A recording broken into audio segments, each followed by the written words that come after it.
Welcome guys, to part 2 of What If an OC Reborn in KIRIGAKURE village with dual KekkaiGenkai bones and ice release. If you enjoyed this series, drop a like down below.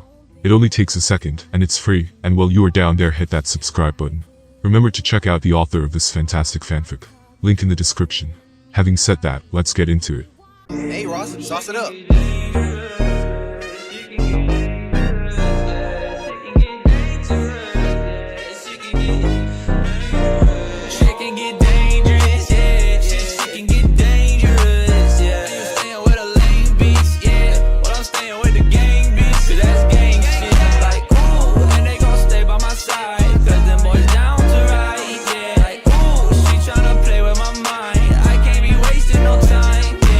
Two whole months had gone by since my so-called training with Raiga.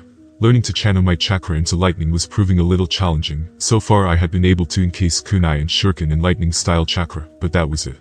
I had tried to combine my Shikatsumiyaku abilities with the lightning style, but to no avail. I just couldn't get the concentration of chakra right, and depending on the density of the bone the levels of chakra required became different. It was a tricky jutsu to figure out for sure. Plus with the number of missions I had been on lately, I had not had much time to practice. I was still working directly under Raiga, and since our training session, I had managed to stop him from killing any more of my team. That's why it came as a surprise when I was summoned by the Mizukichi himself for a mission. Of course, it was not unheard of, but unlike the Hidden Leaf's Hokage, the Mizukichi did not waste his time overseeing all missions handed out. I arrived at the Mizukichi's office like all those years ago when I had first been brought to the Hidden Mist by the Yuki clan. I was pretty sure the two men who had brought me had also died in the war, along with most of the others. Even my grandfather had been killed, and with his death, the Yuki clan had been left weak and eventually wiped out. I knew they weren't all dead because I was still alive, and I was pretty sure Zabuza would still find Haku. I knocked before entering the large room, and once inside I bowed as was the custom here in the Bloody Mist. The Mizukichi was sitting in his chair and permitted me to stand. "Fine, Yuki, correct?" he said behind a cold gaze.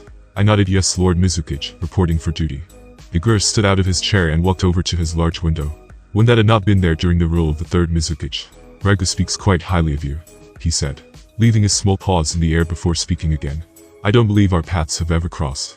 Yet your record speaks for itself." He turned to face and was now standing over me. "I believe your abilities are best suited for this mission." The sudden intense aura he was giving off was gone, and he sat back into his seat, pulling out a picture of a man. "Do you know who that is?" he asked. I studied the picture and quickly recognized the man. He was Kinjo Masakazu, one of the high-ranking nobles of the Land of Water, and considered a very powerful man.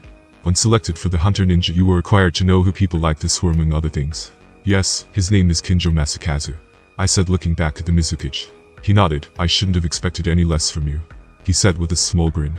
"I have received word from our spies in the feudal lord's ranks that he is planning a rebellion against me in a plot to overthrow the Mizukichi, with the help of the other nobles. Your mission is to assassinate him before they meet and end his traitorous life." I was honestly pretty shocked. This was not someone that you wanted to mess with, as he held a lot of power and influence in the Land of Water. I would do it myself, but tensions are already high between myself and the feudal lord. No one can know that the Hidden Mist is behind this. This is a covert S-rank mission. Again he let the words sink in before speaking again. S-rank missions were considered the most secret, and only the most capable ninja were ever given them. I have gone over countless other potential candidates for this mission, and after seeing your exploit so far, believe you are best suited to this task. I was pretty sure I didn't have a choice in the matter now. After all, the mission had just been explained to me, and if I had declined I was pretty sure my body would never be found again. I had no choice, I had to accept this mission if I wanted to keep on living. Also, I was pretty sure I didn't stand a chance against the Mizukichi just yet. Deciding to play this smart, I bowed my head. "It would be an honor to carry out this mission, Lord Mizukichi." He nodded in approval and handed me an envelope full of details for the mission. I accepted it and quickly glanced over it. "Forgive me, Lord Mizukichi, but it states here that I am to assemble my own squad for this mission, is that correct?" The Mizukichi nodded. "That is correct. But remember, no one is to know that we are involved. As far as the village is concerned, if you are caught you are all Rouge Ninja acting alone. There can be no witnesses." I nodded and took my leave. Once outside I sat on a bench that overlooked a small playground that kids like to use to play all sorts of games. Times had certainly changed from that of the war. Now the academy had an entrance exam, rather than just accepting all able-bodied children. I studied the documents and realized this mission could easily result in my death or even exile from the village. I would have to play this very safe. After all, the life of a Rouge Ninja was not an easy one. The information stated that Kinjo Masakazu was currently held up in his large manor house in the south of the Land of Water, where he owned a very large estate. It also stated that he had gathered quite a large force, and was believed to even have Rouge Ninja acting as mercenaries off the books. No information was given on their numbers or strength, and it left a lot of guessing work to take place. A man of his stature was certainly capable of paying large amounts of money to hire the best, meaning he could easily have ARS rank criminal shinobi working for him. All that was left was to assemble a team, but that was also not going to be easy. It clearly stated here that I could not use any other Anbu ranking or above ninja. The team was also limited to a number of 4 including myself, which only left room for 3 potential hires. It also meant if I choose wrong and they didn't want to do it, I would have to kill them as a precaution, which only gave me one choice.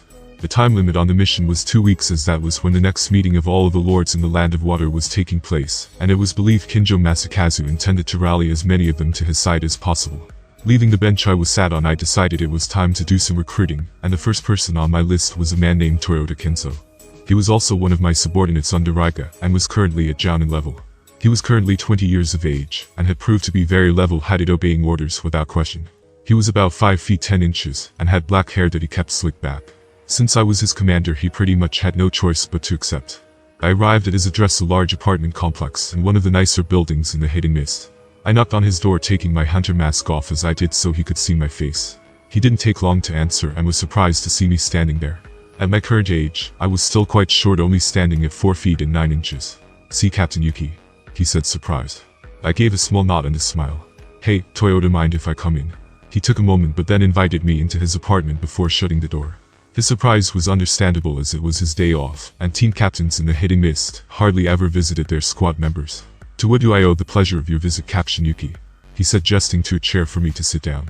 I took his offer and sat down, placing my arms on the table. I still found it funny how adults called me captain and took orders from me. "I'm going to be frank with you, Toyota. I am here because I need you for a top secret mission." Letting the seriousness of my words sink in, Toyota took a moment but then nodded without asking a single question. "I want you to know I cannot tell you of this mission before you chose to accept it, and once you accept it, you cannot back out." Again, Toyota took a moment before answering, but then ran his hand through his hair, giving me his answer. "I'm pretty sure if you're already here, then I don't have a choice. So let's hear it," he said behind his smile of razor-sharp teeth like all blood mist ninja.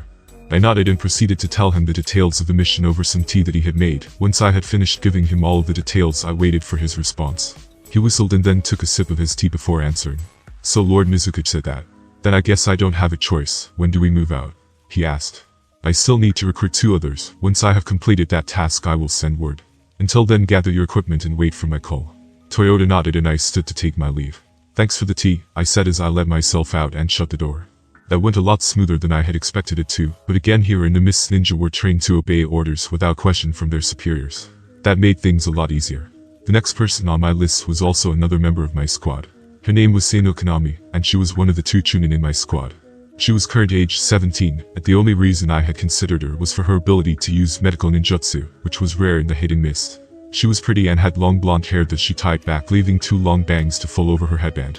She currently lived with her father, who was also a ninja, which meant I couldn't just show up on her doorstep as I had with Toyota. Instead, I would have to take a more formal approach and decided to summon her as an order.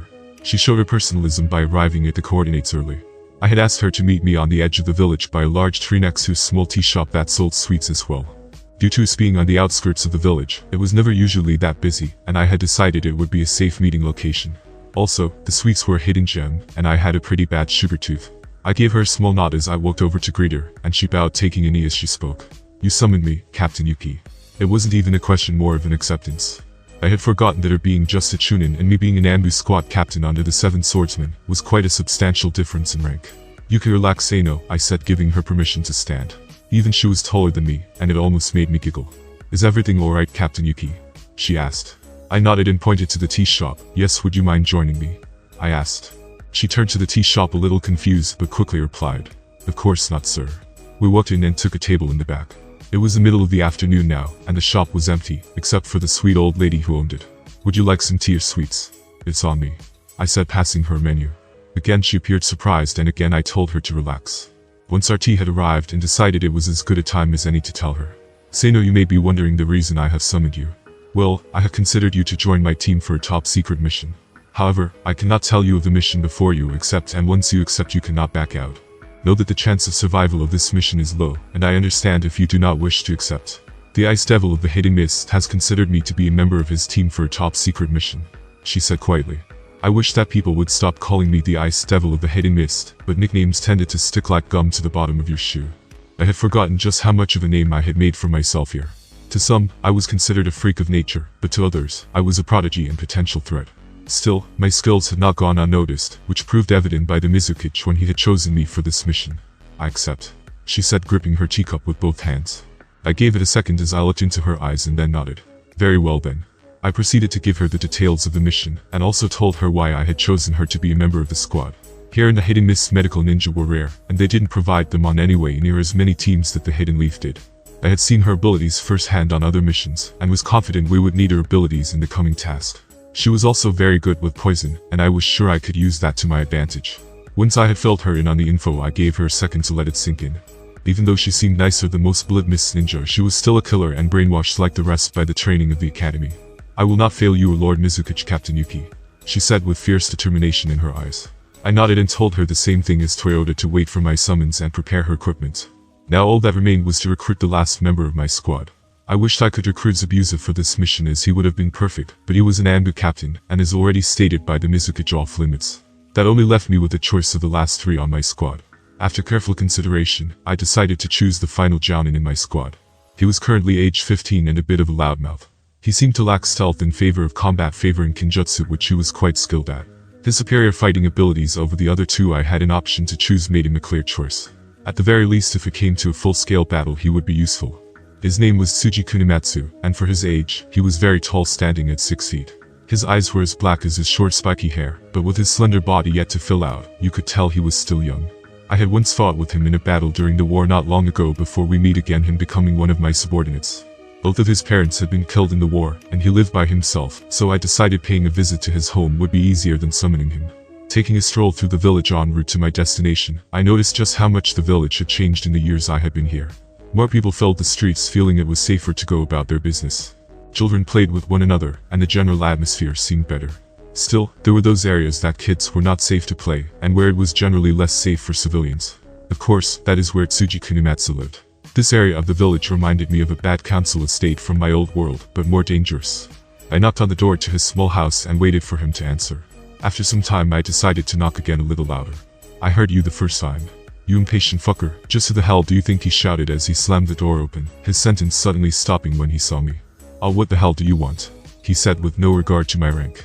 If anything, it almost made me laugh. I decided to give him a serious look, and he quickly backed off. Whatever, come in then, doesn't look like I have a choice anyway, he said, walking inside, leaving the door open for me. I entered the house and shut the door behind me. He was waiting for me in his living room, leaning against the wall with his arms crossed. So what do I owe the pleasure of your visit, Captain? Unlike the others, he did not like the fact that he had to follow my orders given our age difference. His house was a mess with food pots and unwashed clothes littered all over the place. I was beginning to question my choice, but it wasn't like I had much of one. I decided not to sit down, and that being assertive with this one was a better approach. We have a mission, Tsuji, and I have chosen you to part of my squad, I said in as stern a voice an 11-year-old could muster. Will I get to kill someone? He said, not even asking about the mission. I nodded. I have to warn you, if you chose to accept, there is no backing out. Tsuji sprang off of the wall, his fist aiming right at my face. I blocked his attack with the palm of my hand, the force of it making a large slapping sound. I looked into his eyes unfazed and waited to see what he would do next. He laughed and pulled away, turning his back. Count me in, he said, grabbing his large sword off of his wall, giving it a good swing. It was like a mini executioner's blade and looked pretty heavy. Still, he was able to effortlessly swing it around, and with great skill.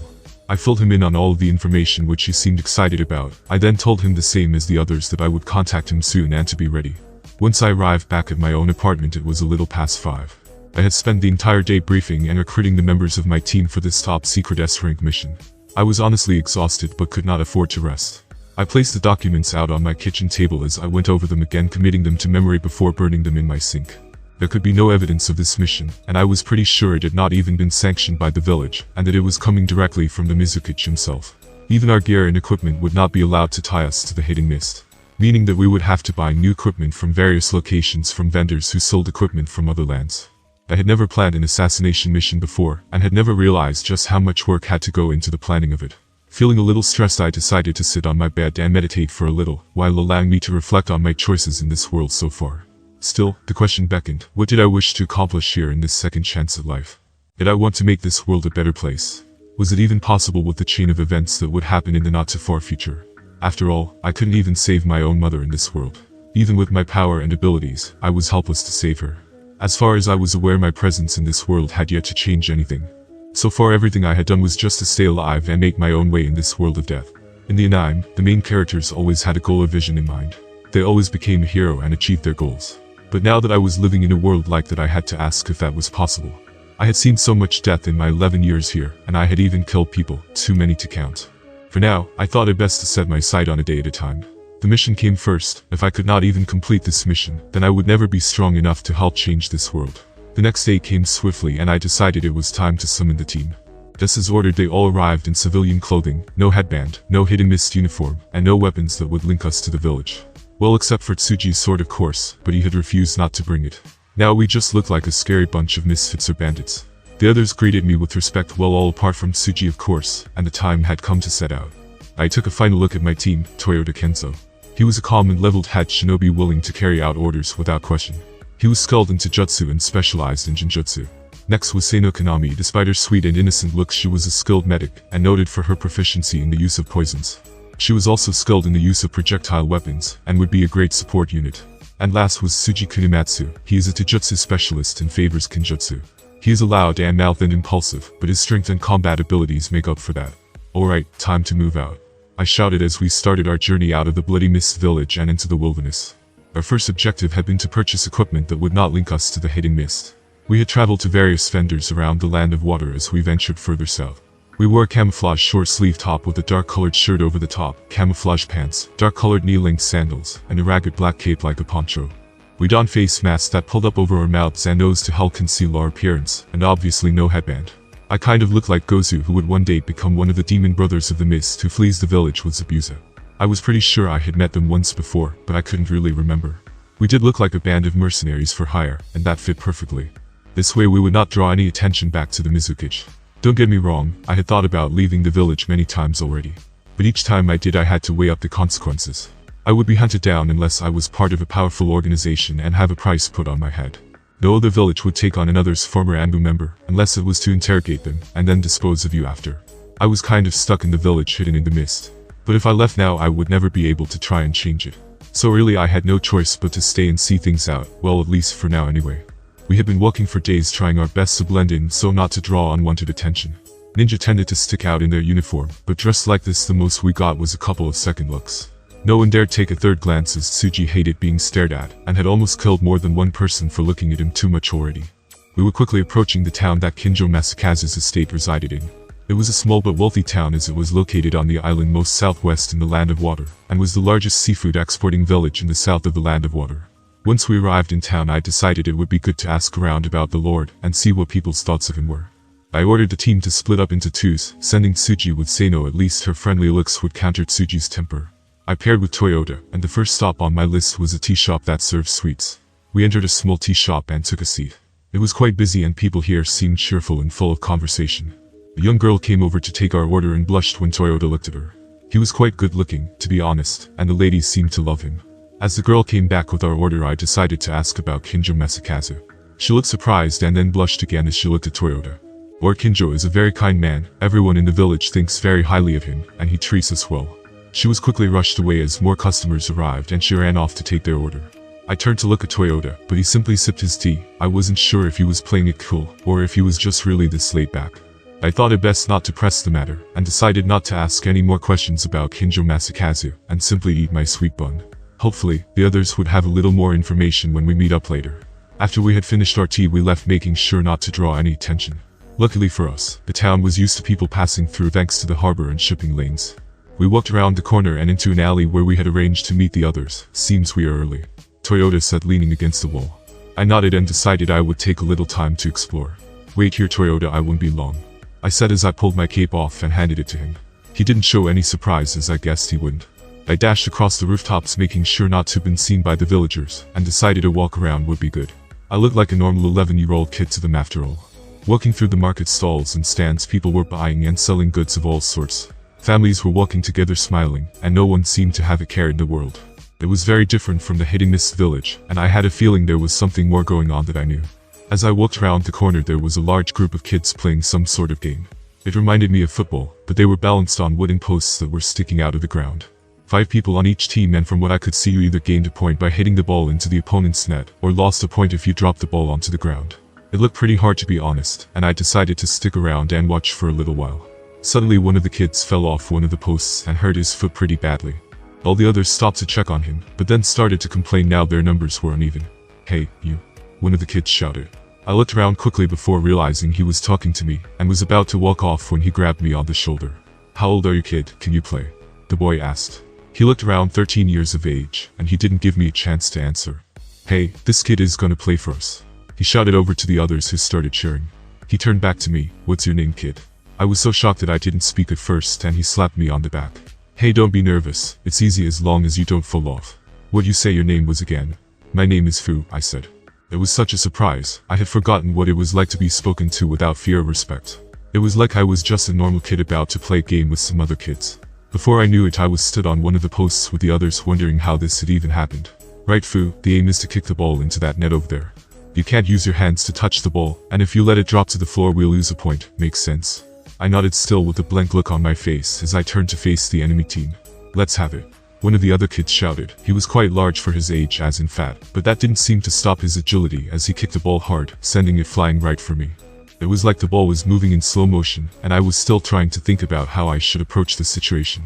"Fu, get it," the other boy on my team shouted, and suddenly my reflexes kicked in. I volleyed the ball with a powerful kick, sending it smashing right into the other team's net. My team were gobsmacked, but suddenly cheered and started going crazy. It was pretty nice, and before I knew it, I had become invested in this little game. I don't know how much time had passed, but both our teams were even now at 10-all. "Alright, you sorry bunch, how about next point wins it all?" the captain of my team shouted. The fat lad who appeared to captain the other team agreed, and a sudden fire lit in everyone's eyes. "Come on boys, we can win this," our captain shouted, the others cheering as their morale was racing. The enemy team served, and the ball was quickly passed around our team with great skill. I caught it on my left foot and then shot it up into the air with my right, as the captain jumped into the air and volleyed it as hard as he could. The other team's captain stopped it with his belly and passed it to one of his teammates, who bounced it off his shoulder to another, who shot it back to our side of the field. The aim of the game wasn't just to score a point, but to make the other team lose them as well.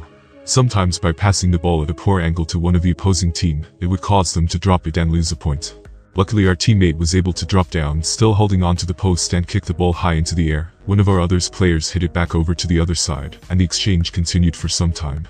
"It's time to end this," the fat boy shouted as his team set him up with a great power strike. He hit the ball so hard that no one had time to stop it, and it seemed as if all our efforts were in vain. Suddenly the captain dived off his post, and the ball struck him in the chest, sailing high into the air. The boy hit the ground hard, and everyone's attention fell to him. Shoot the ball through," he managed to shout through gasps as he had the wind knocked out of him from the fall. Turning my attention to the ball, it was falling towards the opposing team, and I had no choice but to jump. Channeling chakra to my feet, I pushed off the wooden post and sailed into the air. Everyone was amazed by what I had done, and time seemed to slow down for everyone. "Take this," I shouted as I smashed the ball with my foot as hard as I could. It shot through the air like a bullet and smashed right through the net, ripping a hole in it. My entire team erupted in cheers, and they all gathered around me, picking me up and throwing me into the air as they shouted my name. The other team were too gobsmacked to even protest, and I was pretty sure they had no idea what had happened. "That was one hell of a kick, Fu," the captain of the team said as the others put me down, still huddled around me. "My name is KiRIGAKURE, and feel free to play for us anytime." I nodded and shook his hand before they all started clearing off to go home. It was pretty late now, and I had lost track of time. Suddenly Toyota appeared next to me but didn't say anything. "I thought you might come looking for me," I said, turning to face him. He nodded. "Yes, Captain, we have a slight problem." I sighed. "What is it?" "Well, Sir Suji, he has. Well, you better come and take a look." I donned my cape over my head and nodded. It would seem that reality once again beckoned. But if only at least once, I had experienced what the joy of childhood this world could bring. Both Toyota and I quickly vanished as if we were never there to begin with. Toyota led me back to his small house, which already had me asking questions. However, I decided to wait and see what was in store for me before I asked any. Toyota pushed the door open and extended his hand. "In here, Captain." I walked in first, and to my surprise, there were 3 men tied up and gagged in the center of the room. Suji was leaning against the wall and quickly jumped up when he noticed me enter. Seino was also present and had a sheepish look about her. "It's about time you got back. While you were goofing off, we were busy gathering intel," Suji said, almost barking at me. Seino quickly stepped in. "How dare you talk to Captain Yuki like that?" she shouted at Suji. Sometimes I wondered who the child was here. "Alright, you two, that's enough," I said, stopping their bickering. "What the hell is this?" I asked, pointing at the 3 men tied up on the floor. They were all giving me funny looks as if wondering why a kid was ordering these scary adults around. That's easy, they're the intel brokers of this town. This one is an underground slave trader, Tsuji said, pointing to the man on the left. This one is the town's black market info broker, he said, pointing to the middle guy, and this one owns the largest gambling den in town, he said, finally pointing to the last man who was on the right. I slapped my hand against my head. And you thought it was a good idea to kidnap them like no one wouldn't notice them missing?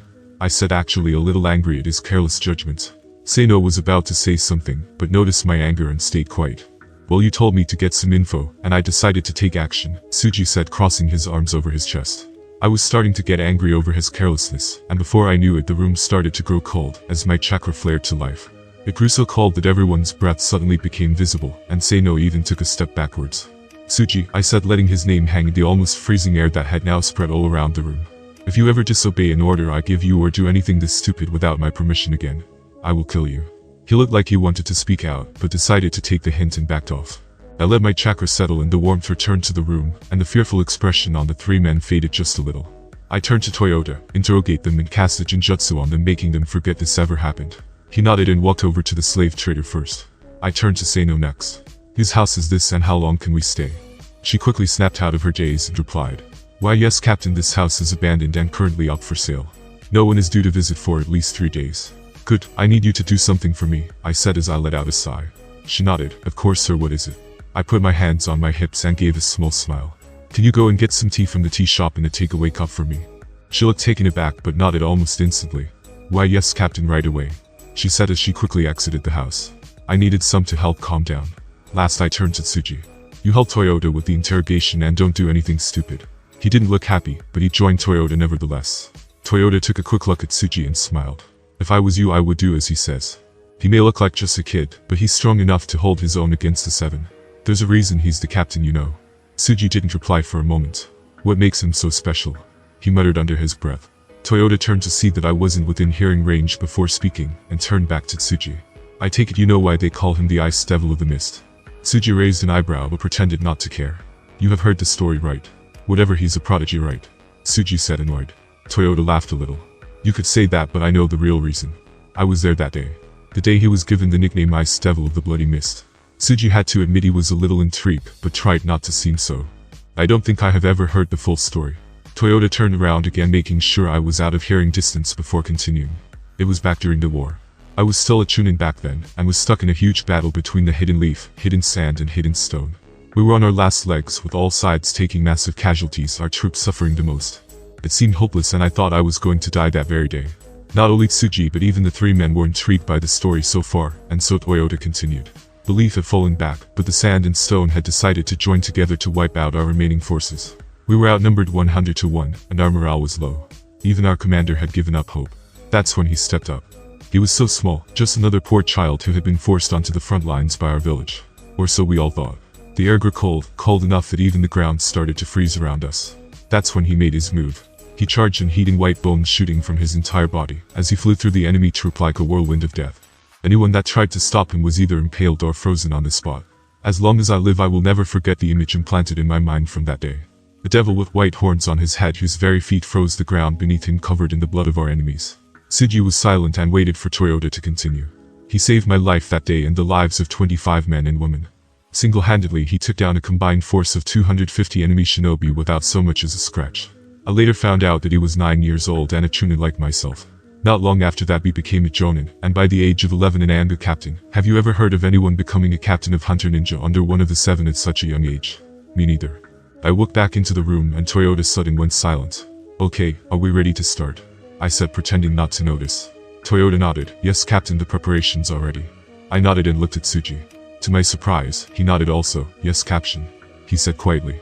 I was honestly surprised but gave a small smile as I rolled my sleeves up, approaching the 3 men who looked terrified for some reason. Now I want you to tell me everything about Kinjo Masakazu. A little while later the interrogation had gone a lot smoother than I had thought, as for some reason the 3 men had coughed up everything they knew without any need for force. Not that I was bothered, as it made my life easier. Seino had arrived back with tea for all of us, just as Toyota was casting a jinjutsu on the 3 men. I had only a small experience with jinjutsu. I had been taught how to break free from one, and could cast a very simple one myself, but other than that it was not my strong suit. Once the jinjutsu was complete and the 3 of them had been sent on their way, I decided to brief my squad on the current information we had gathered. As the slave trader had confirmed, Kinjo Masakazu had enough guards to take over an entire settlement without much issue. The underground info broker had also told us that he never went anywhere without his personal guards. But all he knew was that there was 5 of them, and they were all Rouge shinobi from various lands. The gambler was also very useful, and had told us that Kinjo Masakazu was holding a party tomorrow night, and that the only way in was to be hired as a waiter, or have an invitation which she had 2 of. That meant that 2 of us would have to sneak in, while the other 2 used the invitations. It was simple. Toyota and Seino, you will pose as a couple who have been invited to the party. I will accompany you as your son, that way no questions should be asked. Seino looked a little puzzled, but Captain, when people ask why I look so young. I mean, I don't look old enough to have a child of your age. Sometimes she could be a real airhead. Don't worry about that, Seino. Once we fix your outfit and makeup, you will fit the part. That just leaves you, Tsuji. You will sneak in and replace one of the waiters, blending into plain sight. He was about to protest, but then decided against it. Fine, he said, sipping on his tea. Grumpy. Should I make the arrangements then, Captain? Toyota asked. I nodded. Yes, see to it, Toyota. He stood and bowed before leaving to make the preparations. I was deep in thought now. Once inside, avoiding the normal guards and patrols would be easy. However, the real problem was the personal bodyguards. 5 of them too. Depending on their skill, they would most likely be able to sniff out any sudden bursts of attack. No. We would need a distraction, but what? I was snapped out of my thoughts by Seino, who offered me another cup of tea, which I accepted with a smile. Thank you, Seino, I said, and she smiled back at me. Of course, Captain. If it came to a battle, they had the advantage in numbers, and with having no information about their abilities, we had no idea just how skilled they could be. Outnumbered and outgunned, I said under my breath. Seino gave me a questioning look. What does that word mean, Captain? I gave a small smile as I remembered I was in another world, and it wasn't the first time I had said something where others didn't know what I was talking about. Forget it, Seino, it's just an expression, I said, laughing it off. She nodded and smiled back. Tsuji, on the other hand, didn't look impressed but stayed silent. Well, if there's nothing else, I'm going to get some sleep, I said as I stood up from my seat. Seino nodded. Of course, Captain. And Tsuji just grunted. Whatever. I made my way to one of the empty rooms and let down on the bed, setting my clothes down on the floor folded up neatly. I started to question if we would be able to pull this mission off, mainly if I could pull it off without letting any of my teams die. My mind was racing with all sorts of scenarios that could play out, and how I would try and deal with them. Not long after, my exhaustion got the better of me, and I soon fell into a deep dreamless sleep where I had no worries of the past or future. The day of the party fell upon us, and as ordered, Toyota had made the arrangements. He had gathered the disguises and any other items we would need for the event. Turns out this party was not for lower-class citizens, and would be filled with only those who could afford to be there. I devised a plan and came up with our aliases, each of us committing them to memory. Espionage was often part of a ninja's mission, and was taught to all of us even in the academy. Soon the hour was upon us, and we made our way to Kinjo Masakazu's estate. Tsuji broke off and as ordered and made his way for the servant quarters, ready to take his role in the mission. We soon joined a large queue that was moving at a steady pace. Everyone was dressed to impress, and it seemed no expense had been spared. Invitations, please, sir. One of the guards asked, looking at Toyota. He reached into his blazer pocket and handed both of the invitations to the guard. He looked at the fine piece of paper, and then eyed up both Toyota and Seino. Is this your child? He asked, looking at me. I had used a transformation jutsu to make myself look 5 years old. Yes, this is our child. We couldn't get a sitter and decided to bring him along, Toyota said with a small chuckle. Normally he would need his own invitation, but since he is so young we shall make an exception. You aren't the only one tonight, the guard said with a smile as he handed the invitations back to Toyota. Please enjoy the party, sir, madam. And with that, we entered through the main gate into the large courtyard where we followed the crowd into a huge hall. It was very fancy and had decorations laid out coordinated perfectly. Buffet tables were laid out, as well as seating for all the guests. Waiters and waitresses were at beck and call, carrying trays of expensive champagne and fancy nibbles for people to snack on. There was even a band playing music, and the volume was just right, so that you could still have a conversation. I had never seen anything like it except for in the movies, but I guess in every world the rich still live the high life. It seemed Tsuji had wasted no time and approached us carrying a tray of drinks. Nice of you to join the party, I said, teasing him. He didn't look impressed but bit his tongue. Any sign of the target? Toyota said, changing the subject. Guards posted at all entrance and exit points, Seino said as she took a glass off of the tray Tsuji was holding. No sign of the target for now, blend in, I said. The others simply nodded, and Tsuji walked off assuming his position as a waiter. Toyota and Seino engaged in conversation with some of the other guests, so as not to look out of place. Turns out it was pretty easy when you were talking money. The hall was now packed, but even with so many people here, there was still ample room to move around. I decided to take the opportunity to have a wander around. After all, no one paid any attention to me being a kid. One thing was for sure, and that was that Kinjo Masakazu was currently not in attendance. Hiding my presence, I slipped past one of the guards and proceeded up the stairs. He did have a lot of security as I quickly had to jump and stick to the roof as 2 more who were patrolling the 2nd floor passed by me. Dropping to the floor like a shadow, I sped from door to door, trying to find any indication of Kinjo Masakazu's whereabouts. The sound of footsteps suddenly grabbed my attention. Was it the guards? I thought to myself, but it couldn't be, they had just passed. I quickly opened one of the doors and shut it just before whoever it was came around the corner. Man, this gig is boring. A male voice said, followed by a yawn. You're too lax, Ieyasu, don't drop your guard. A female voice said. I know, I just hope something interesting happens soon. The man said again. Whatever, let's go and regroup with the others. Lord Kinjo wants all of us by his side tonight. The woman said as they passed the room I was hidden in and proceeded down the corridor. I waited a good few minutes before exiting the room. If I was a betting man, then those 2 must be part of his personal guard. I said to myself. Deciding that was enough snooping around, I resolved it was time to join the others back downstairs at the party. Little did I know that a pair of red eyes had lit up behind me, and before I knew it, I had been wrapped up in what looked like a large wooden centipede. Its grip was like being stuck in a vice and I couldn't move. What the hell? I said as it started to squeeze me harder. What do we have here? A voice said from the shadows. Who are you? I'm just a kid, you know. I shouted, trying to play that card. Tut tut tut. The stranger said from the shadows. We both know you are no child, he said as he stepped into view. He was a shinobi from the hidden sand, evident from his headband around his head. He had shaggy purple hair and wore a black overcoat over a red full body robe. His hands were covered in bandages, and his fingers were moving strangely. That's when it clicked, so this guy is a puppet user. I thought to myself. Why are you sneaking around? You do know this floor is off limits, he said with a sinister voice. But of course you do, he said, giving me no time to answer his question. I think I will kill you and forgo with the questions. Sudden, with the flick of his fingers, the puppet started to squeeze as tight as it could. Thankfully, I had already grown an underlayer of bone that was too strong for the puppet to break through. Still, I couldn't break free, and this left me in a bit of a bind. Why wouldn't you die?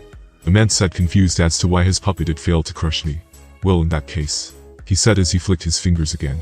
The centipede puppet's head wrapped around to face me head on, and suddenly a poison spike protruded from its mouth. If I can't crush you, then I guess this is the next best thing, the man said, sounding almost disappointed. I didn't have a choice and I couldn't afford to play around now. Releasing the disguise jutsu, I quickly fired a jutsu I had come up just in case the situation happened to occur. Breathing on the joints of the puppet, I exhaled a freezing breath of air, which instantly froze the puppet in place, just before it tried to stab me. What have you done to my baby? The man shouted, clearly outraged. This was a technique I had come up with for emergencies just like this one. It required no hand signs and was simply chakra manipulation. By focusing my chakra in my throat, I could combine it with my KekkaiGenkai and create frost breath, as I called it. I quickly used my frost breath to freeze the puppet around my body, which allowed me to shatter it and break free of its grip. Now I had to decide if I should fight this guy or flee. No, my poor baby. What have you done? He shouted in a fit of rage as he clawed his face with his fingers. I was pretty taken back, but I didn't let it take me off guard. And it was a good job too, as suddenly I was taken by the sight, as a massive fist collided with me, sending me crashing through the wall and out into the massive courtyard. What's the matter, Kur? This kid giving you trouble? The puppet user looked at the one who had smashed me through the wall like a ragdoll and spat on the floor. I don't need your help, Ieyasu, he shouted as he pulled a scroll out from his cloak. Yeah, let's see if the kid is still breathing, the other man said as the two of them jumped out of the hole in the wall and joined me in the courtyard. I had only noticed him at the last second, and hardly had time to put up a defensive reinforcement of bones in my arms. The force of his punch was so great he had broken both of my arms and sent me crashing through the wall. His strength was no joke. Even though I hadn't enough time to fully reinforce my bones, they were still harder than a normal person's, as I had gotten used to always keeping my body ready in battle. Luckily for me, broken bones were nothing to worry about, as I could grow them back in a heartbeat. Well, look at that Kur, the kid's still breathing, and after taking a hit at 50% power too. He's good. Kur, the puppet user, unraveled his scroll and summoned 2 more centipede puppets this time. Connecting his chakra strings, they came to life and looked ready for battle. I want to make this one suffer for what he did to my baby. The other larger man, who was called Ieyasu, scratched the back of his head and laughed. He was a large guy and had brown skin and white spiky hair. He wore a white training guy top with mesh armor underneath, complete with a red sash, black combat pants and standard shinobi boots with white shin guards. What stood out most was his headband, which was on his red sash around his waist, and the massive armored battle gauntlets on each arm. This guy was from the hidden grass and he sure packed a punch. This is the first exciting thing to happen since we took this job. I'm not letting you hog all the action, we can share him. Kur turned to look at him. What do you propose? Ieyasu held 3 fingers up. We take it in turns, 3 minutes each against him, one at a time. Whoever kills him first is the winner. Kur took a moment to think about it, and then nodded. Fine, but he won't last too, he shouted as he launched both puppets towards me, prepared for the kill. Meanwhile, back at the party, Toyota and the others had noticed my absence, and were starting to get worried. Where could he be? Sano said, sounding a little worried. Toyota looked at her and smiled. Don't worry, he can handle himself. However, I am concerned as he has been gone for a while.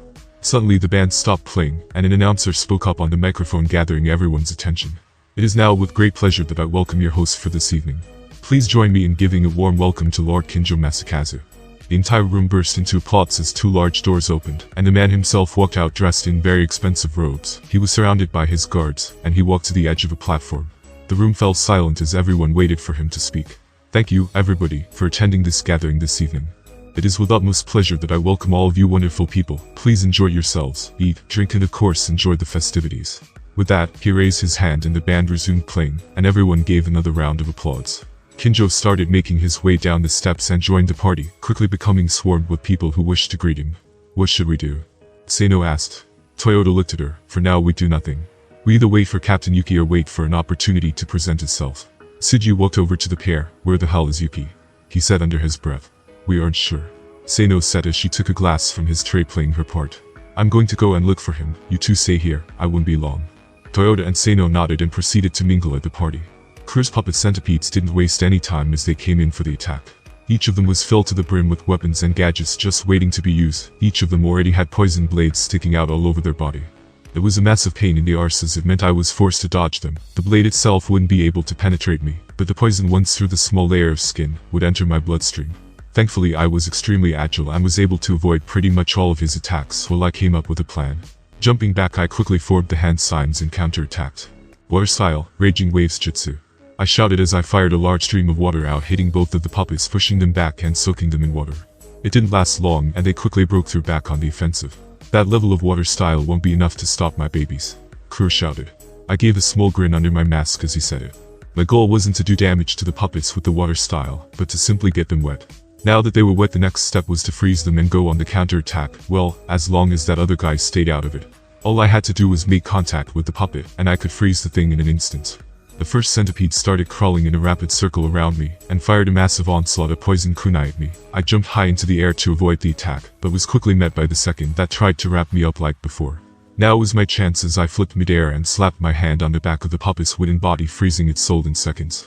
The chakra strings even froze and snapped, letting the puppet plummet to the ground, shattering into pieces as it made contact. Nuo. Kure shouted once again, enraged that I had destroyed one of his puppets. I won't let you get away with this, he screamed. But suddenly Ieyasu grabbed his shoulder and pulled him back. Sorry little man, but your 3 minutes are up. It's my turn now. Kure turned and started scratching his face, and his puppet returned to him, wrapping around his shoulders like it was a pet. The larger man stepped forwards as he cracked his knuckles. Sorry about him, but he gets like this. Don't worry though. You won't have to put up with it for much longer. Suddenly he launched forwards at incredible speed and smashed his fist into my chest, sending me flying through the air, crashing into a large pillar of stone. Ieyasu let out a breath and stood tall, taking a second before he spoke. Well, kid, it was fun while it lasted, he said as he turned on his heel and started walking away slowly. What? No fair, Ieyasu, I wanted to be the one to kill him, Kure shouted. To their surprise, I suddenly appeared above Ieyasu, and he was barely able to avoid a fatal blow that would have pierced his heart through his shoulder. The large man slid across the ground from the force he had just created to move back to avoid my kill shot. This kid's good, he muttered under his breath. I didn't give him any time to think as I pressed on the offensive. From what I could gather so far, this guy had some kind of super strength, and now that I didn't have to worry about being poisoned, I could fight up close. Turns out he wasn't just strong, he was fast too. He was able to dodge and avoid all of my attacks and even counterattack. Not bad kid, but not good enough, he shouted as his arm suddenly expanded in size and smashed me in my chest, sending me flying for the third time. Even though I had managed to put up my defense and create a wall of reinforced bone around my chest, the power of his attack had still fractured my ribs, and it hurt like hell. I had to be careful how many blows like that I took. I slowly stood back up as my bones healed and the pain faded, much to Ieyasu's astonishment. Damn kid, I just hit you at 90% power and you're still standing. I can't remember the last time this happened. I spat out blood from my mouth onto the ground and smiled. Is that all you got? If I wanted to make it out of this, then I was going to have to get serious. Ha, you got spirit kid, I'll give you that. But looks like my 3 minutes are up, the big guy said as he walked back and like her step forward. I'm going to make you pay this time you won't survive, he shouted as he tossed a large scroll into the air. The scroll unraveled and a large white smoke cloud burst to life, clearing to revel more than 20-foot-sized wasp's puppets. This is my ultimate puppet technique, Wasp Nest Puppet Jutsu, he shouted as chakra strings connected to all of the wasps, bringing them to life as they all buzzed around, poison-covered stingers and all. You have got to be kidding me, I said, taking a ready stance. Kill him, my sweets. Kure shouted as all of the puppets suddenly swarmed me, attacking from all over. I flipped and dodged as fast as I could, but there were simply too many of them. Quickly using the body flicker ability, I zoomed to an open space and slammed my hands on the ground. Ice Dome Jutsu. I shouted as a large ice dome suddenly surrounded me, keeping me safe from the swarm of wasp puppets for the moment. You think you are safe there? Kure shouted as his puppets attacked with their stingers, but to no avail. The ice was way too strong for them to pierce, and it gave me time to catch my breath and think. I guess there is only one way for me to defeat this guy without risking any damage. The only problem is that it costs a huge amount of chakra to use, and I don't know if I will be able to take the big guy with my remaining stamina. Even though my chakra reserves were impressive, I was still a kid, and my body had yet to mature, meaning my chakra levels were far from fully matured. For now, I would have to come up with another ways of beating this guy unless I had no other choice. Besides, looks like time is up. Not a second later, my ice dome shattered as the big guy smashed his fist into it, breaking it with the force of his punch. It's my turn again, kid. He shouted as he charged at me almost too fast for me to follow. It was as if he could increase his speed and power at will. Alright then, if I can't dodge, then how about this? I suddenly allowed bones to protrude from all over my body, and his fist smashed into the side of my skull. He was too committed to his attack to stop at the last second, and one of my bones had stuck him in the gut, landing a fatal blow. However, the force of his strike was enough to shatter even my reinforced skull, and give me a serious concussion. If I had not done a decent amount of damage, he would have been able to follow his attack through, and most likely have ended me then and there. Very slowly I stood back up and tried not to seem too shaken, even though my brain was still bouncing around my skull. Zayasu spat out a large amount of blood and was surprised. You managed to stand after that shot to the head. I didn't say anything, not because I didn't want to, but because I couldn't. But my brain was still trying to recover and my tongue wasn't working at the moment. Looks like your attack pierced my liver. I don't have long left now. So I'm going to put everything into this last attack, kid. You better get ready. Suddenly he took a crouched position and every muscle on his body expanded in size, almost as if they were going to burst. Muscle enhancement jutsu 80%. He shouted, even with blood running from his mouth and wound. This wasn't looking good. I had a feeling even with my bones' durability, if he landed a direct hit I was dead. I couldn't block this attack, that was for sure, and there was only one way I could avoid it. Crystal ice mirrors. I shouted as I made the hand signs. Ice mirrors suddenly appeared all around the courtyard, and I still pushed to create more. His attack was almost ready, and if I wanted to survive I had to wait until his wound killed him. Quickly I slipped into one of my ice mirrors to both of the enemy surprise. Muscle enhancement jutsu 100%. He shouted as his body became even bigger. It was freakishly huge now, and he looked like he was about to pop. Stop, Zayasu. If you do this you will die. Kure protested, but Zayasu didn't care. This kid deserves to face me at my full power to the death. And I plan on taking him with me at the very least. He said as he crouched ready to spring to action. The ground under his foot broke as he suddenly disappeared from view. Suddenly one of my ice mirrors was smashed into pieces, and Zayasu became visible for a second. I will smash all of your mirrors until I find the real you. He shouted as he vanished once again. His speed was incredible and his power more so. He was smashing mirror after mirror, chasing my reflection in all of them. But it was no use. Every time he smashed one of them I created two more. His speed was incredible, but it would seem his stamina was extremely limited in this form, and it wasn't long before his movements became visible. This guy was definitely not used to a long-winded fight, and with the added damage I was able to inflict upon him, this battle would be over soon. I dashed out of one of the mirrors and fired my bone fingertips projectiles at him, before slipping back into another mirror. The projectiles were not enough to pierce the massive layers of muscle surrounding Zayasu's body, and he quickly smashed the mirror I had entered into, but to no avail. Now even the puppet guy Kure had joined the battle, and his swarm of wasps were attacking my ice mirrors, trying to help his comrade before he succumbed to his wounds. This was my chance to take both of them down at once. I had to time this right, and if I got it wrong it could easily backfire on me, but I no longer had the chakra to try anything else.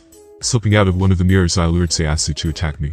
While I was keeping both of them distracted, I had created a mirror behind Kure which he had failed to notice for the time being. This was it was now or never. Zayasu attacked head-on, raising his fist to strike my ice mirror. Quickly I made a hand seal with one hand, and instead of shattering the ice mirror, Zayasu was absorbed right into it. Kure was shocked, but not as shocked as when Zayasu's fist smashed into his back. The force of the blow ripped Kure's body into pieces of flesh and guts, splatting all over the courtyard. Zayasu looked on in horror as he realized what had just happened. He stopped and suddenly his muscle mass began to shrink as he fell to his knees, coughing up a huge amount of blood. What, how? He said as he looked up at me, stepping outside of a mirror I had created not 2 meters from him. It's over, I said as I pulled a bone blade from my shoulder and placed the tip on his trapezius. Zayasu lowered his head in defeat. Any last words? I said as I gripped my blade with both hands ready to sink it deep into his body. Just one, he said as he looked into my eyes. Bang. he said quietly as the centipede puppet suddenly wrapped around me, its body flipping around to reveal hundreds of explosive tags igniting. The light that they gave off blinded my vision, and suddenly the bright light enveloped the entire courtyard. A massive explosion shook the entire building, shattering the large windows and cracking the walls. Everyone in the party room abruptly started screaming in panic. The guards suddenly rushed around Kinjo, and others began rushing to the side of the explosion. Please everyone remain calm. One of the guards tried to shout above the confusion, but it was no use. Everyone was rushing to the exit, pushing past each other with no regard for anyone other than themselves. Seino and Toyota nodded at each other, as now was a perfect chance to kill the target. Toyota rushed around to the left side, while Seino ran straight towards Kinjo's location. Please help me, Lord Kinjo, she screamed, drawing all of their attention. Two of the guards stopped her path, and she suddenly pretended to faint, both of them catching her. Wake up, madam, the guard shouted, but it was no use. Swiftly Toyota cut through all of the guards in his path before reaching Kinjo. The two guards were so shocked at what had just happened, they didn't even see Seino move to end both of their lives. Both Toyota and Seino had tossed their disguises away and released the transformation jutsu and surrounded Kinjo. What is the meaning of this? Kinjo shouted, outraged. Sorry my lord, but this is the end of the line, Toyota said as he dashed forwards, kunai in hand. Kinjo fell to the floor, cowering as his life flashed before his eyes when two shadows appeared before him. A woman hand stopped Toyota's advance with her bare hand holding his kunai in a tight grip. What in the? Toyota said out loud as the woman smiled. She suddenly spun around, her long black hair shadowing the spinning back kick that followed to Toyota's stomach, sending him back a few meters. Toyota, Seino shouted, but she had her own problems, and she quickly ducked and jumped backwards, performing a back handspring to get clear of her assailants. Both the man and the woman who had kicked Toyota across the room stood in between them and Kinjo. Toyota stood back to his feet, throwing a table off of him as he did. Taking in all of the details, he looked at the woman first. She was tall, standing at about 5'9". She had long black hair that fell below her buttock, and wore a red hidden waterfall headband. She had a sleeveless black bodysuit that also covered her full legs down to her boots. Toyota then looked to the large muscular man. He stood at around 6'5" and was very well built. He had a black face mask on and a hidden waterfall headband that was tied around a metal helmet with a trident-shaped ornament on top. His upper body was bare, showing many scars around his torso. On each hand, he had a set of 3 claws, and they looked razor sharp. Don't let your guard down, Seino, Toyota shouted, sounding worried as he raised his kunai, putting his guard up fully. Seino also did the same thing, and they had no choice but to wait.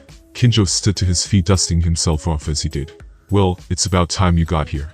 Another second and I could have been killed. The large man turned to face Kinjo. I suggest you leave this place, Lord Kinjo, things could get messy. Kinjo gulped and nodded. Very well, Kawabata, I leave things here to you and Matsutani. With that, he turned on his heels and walked off, exiting the room, calling for his guards. These guys must be part of the same team that Kura and Seasu were fighting out in the courtyard, the woman said, flicking her hair out of her face with her hand. The large man turned to face Toyota and Seino, and crossed both his claws across his chest. Allow me to introduce myself. I am Kawabata Kunimichi of the Hidden Waterfall. This here is Matsutani Asian, also of the Hidden Waterfall. We will be the last faces you ever see. Look out, Toyota shouted as both the Hidden Waterfall ninja charged forward. They started zigzagging between one another, and it seemed they were used to working together. Kawabata lunged forward, slashing at Seino, who was forced on the defensive, ducking under his first slash, and then blocking his second with her kunai. Not that easy, little girl, he said as suddenly lightning style enveloped his claws and cut through Seino's kunai like butter. Seino quickly jumped backwards, doing a flip, and tossed a handful of shuriken at Kawabata. He easily blocked all of them with his claws and pressed on the assault once again. Matsutani went after Toyota, engaging in a taijutsu match. She was very skilled, and Toyota was starting to struggle against her constant assault. Such a shame to kill such a handsome man like you, she shouted as she spun around, dropping to her knees, sweeping Toyota's legs from under him. Toyota hit the ground, and she quickly mounted him, raising her hand for the finishing blow. You're the one who is dying today, Toyota spoke softly as his body was suddenly replaced by the dead body of one of the guards that were lying about. Jinjutsu, she shouted as Toyota appeared behind her, slamming his kunai into the back of her neck, going for a killing blow. To his surprise, his kunai snapped as it made contact with her neck, and in the surprise of the moment she struck him with another kick into his gut, sending him stumbling back. Matsutani stood to face him with a cheeky grin on her face. Sorry honey, but I'm not that easy to stick.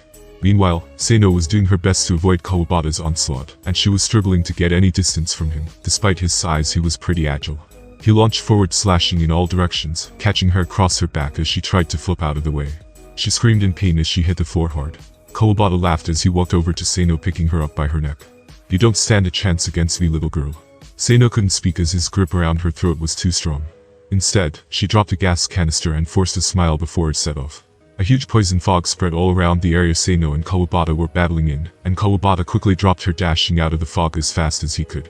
You bitch trying to take us both down. Seino was nowhere to be seen as the poison fog was too thick to see through. Shuriken flew out of the fog, and Kawabata was forced on the defensive as he blocked all of the projectiles aimed at him. I can do this all day. He shouted, waiting to see what she would do next. Alright, that's enough of this. If you won't come out, then I will make you. Wind style. He shouted as he made the hand signs. Island whirlwind. Kawabata shouted as he unleashed a massive gust of wind from his mouth, blowing the poison cloud away. Seino, however, was nowhere to be seen, and Kawabata was surprised. Looks like you're not just a little girl after all. Tsuji had heard the explosion and headed for its origin. Along the way he had encountered a fair few guards, but thanks to his disguise as a waiter, no one stopped him. As Tsuji reached the side of the mansion that had taken the brunt of the explosion, he could see the level of destruction that had been done. Half of the courtyard and most of the side of the building facing it had been heavily damaged. Tsuji stepped over the rubble and started looking for any signs of life. His search effort was cut short by a gruff male voice capturing his attention. I take it you're a friend of the one my comrades were battling here. The voice spoke with little enthusiasm. Tsuji turned to look at the owner of the voice, and was quite surprised at who he saw. It was a man sat on one of the larger pieces of rubble. His face was covered by his kasa, straw hat on his head. He wore a blue kimono with a white dragon pattern on it. Only one of his arms were in the sleeve, and the other was bare. He had a samurai sword strapped to his hip and black combat pants with battle boots on. One hand was on the tip of his sword's handle while the other was on his hat. That would make us enemies, boy, he said as he slowly stood to his feet, revealing his battle-hardened face. His eyes gave a heavy stare, his long black hair blowing gently in the night breeze. Tsuji smiled and released his transformation jutsu, drawing his large sword. I guess it does. The samurai also drew his blade. My name is Tagashi Takaki Imaranen. He was cut off by Tsuji. Yeah, whatever, let's fight. He shouted as he slammed his massive blade down, trying to split the Ronin in half. I thought you would like to know the name of the man that kills you, he whispered as he counterattacked his blade, missing Tsuji's throat by a millimeter. Tsuji had managed to dodge the attack by a hair's length. Quickly he pulled his blade from the ground and spun around, slashing hard towards Tagashi's midsection, but his blade never made contact. Tagashi had jumped into the air, his legs raised as he avoided the attack, and swung his own blade down, aimed for the top of Tsuji's head. Tsuji jumped back as fast as he could, but hadn't managed to dodge the attack fully. Tagashi had landed a clean slash down Tsuji's face from his forehead, going right down his left eye. Luckily the cut wasn't deep, and he hadn't lost his eye. He may as well have, though, as blood seeped into it, obscuring his vision. Tagashi let out a breath as he changed his fighting stance, pulling his sword, so it ran along the side of his face, pointing at Tsuji. Time for me to stop playing around, he said as his blade suddenly became engulfed in a blue chakra, making it even more deadly. Seino had managed to take the opportunity to hide from her opponent with the aid of her poison gas. Luckily she had the antidote, and with it, she was immune to its effects. Now that she had the element of surprise on her side, she stood a chance of winning. She had to be fast though, so not to let him aim his partner in fighting Toyota. Let's see if he can stop this, she said as she readied her weapons. Toyota was in a world of trouble as Matsutani's defense was pretty much impenetrable. Turns out she could use the steel release, and even turn her entire body harder than steel, and even turn her limbs into weapons. Toyota was pretty sure he was only still alive because she wanted to take her time with him. She had become aware of his genjutsu abilities, and never gave him enough time to cast a strong enough one on her to change the course of the battle. For now, all he was able to do was small illusions to help gain small advantages, but every time he did, Matsutani would simply case herself in steel, and became almost impossible to kill. What's the matter, pretty boy? I thought you wanted to stick your weapon in me, Matsutani shouted as she attacked in rapid succession. Toyota avoided her punches and flipped backwards, avoiding a high roundhouse. Sorry, but you aren't my type, Toyota shouted as he quickly made a bunch of hand signs.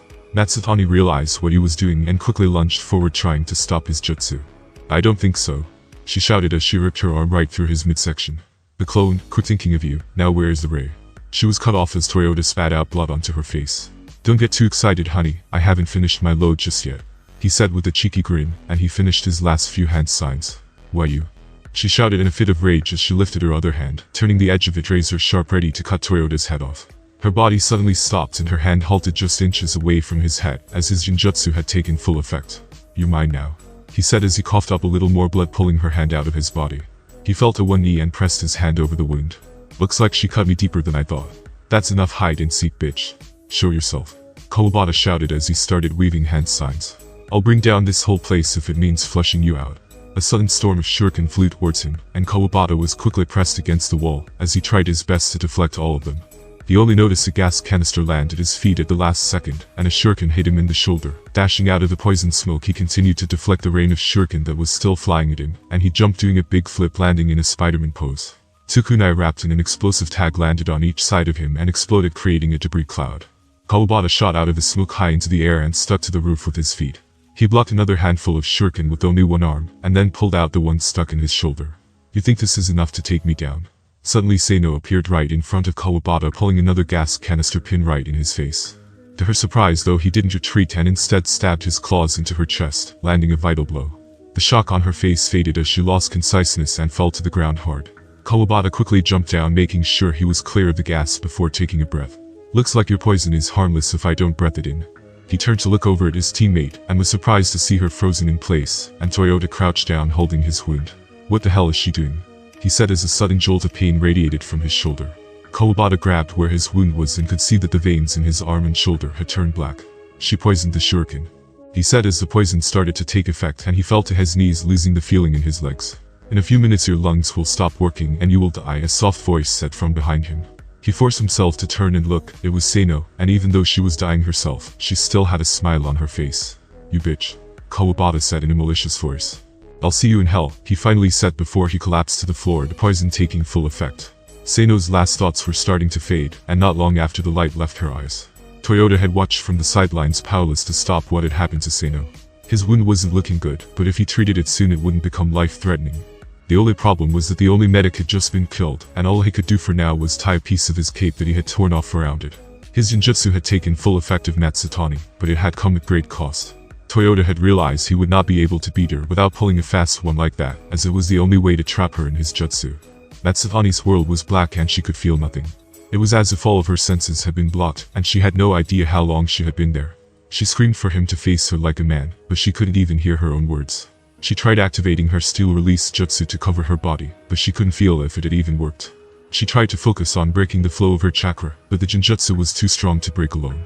On the outside, her body was fully clad in her steel jutsu, and Toyota still couldn't deliver the finishing blow. At this rate, his genjutsu would fade before she let her defenses down, and he decided he had no choice. Placing a hand on her forehead, he started to channel his chakra. I have to create a more powerful genjutsu to finish her off. But it will drain most of the chakra I have left, and I won't be able to stop the bleeding with it anymore. He thought to himself, looks like it's up to you, Captain Yuki. Hopefully, our sacrifice leads to the success of the mission. Tsuji was locked in a vicious sword fight to the death. His adversary Togashi was an extremely skilled Kenjutsu parishioner, and his skill in battle was evident. Tsuji was using every ounce of his abilities just to stay alive, and it still seemed as if Togashi was playing with him. Don't look so bewildered, boy. I have been wielding a sword since before you were even born, Togashi said as he rested the back of his blade on his shoulder. Tsuji slammed his blade's tip into the ground and quickly began forming hand signs. Water style, water dragon jutsu. He shouted as a fair amount of water formed from thin air into the shape of a dragon and darted towards Togashi like a missile.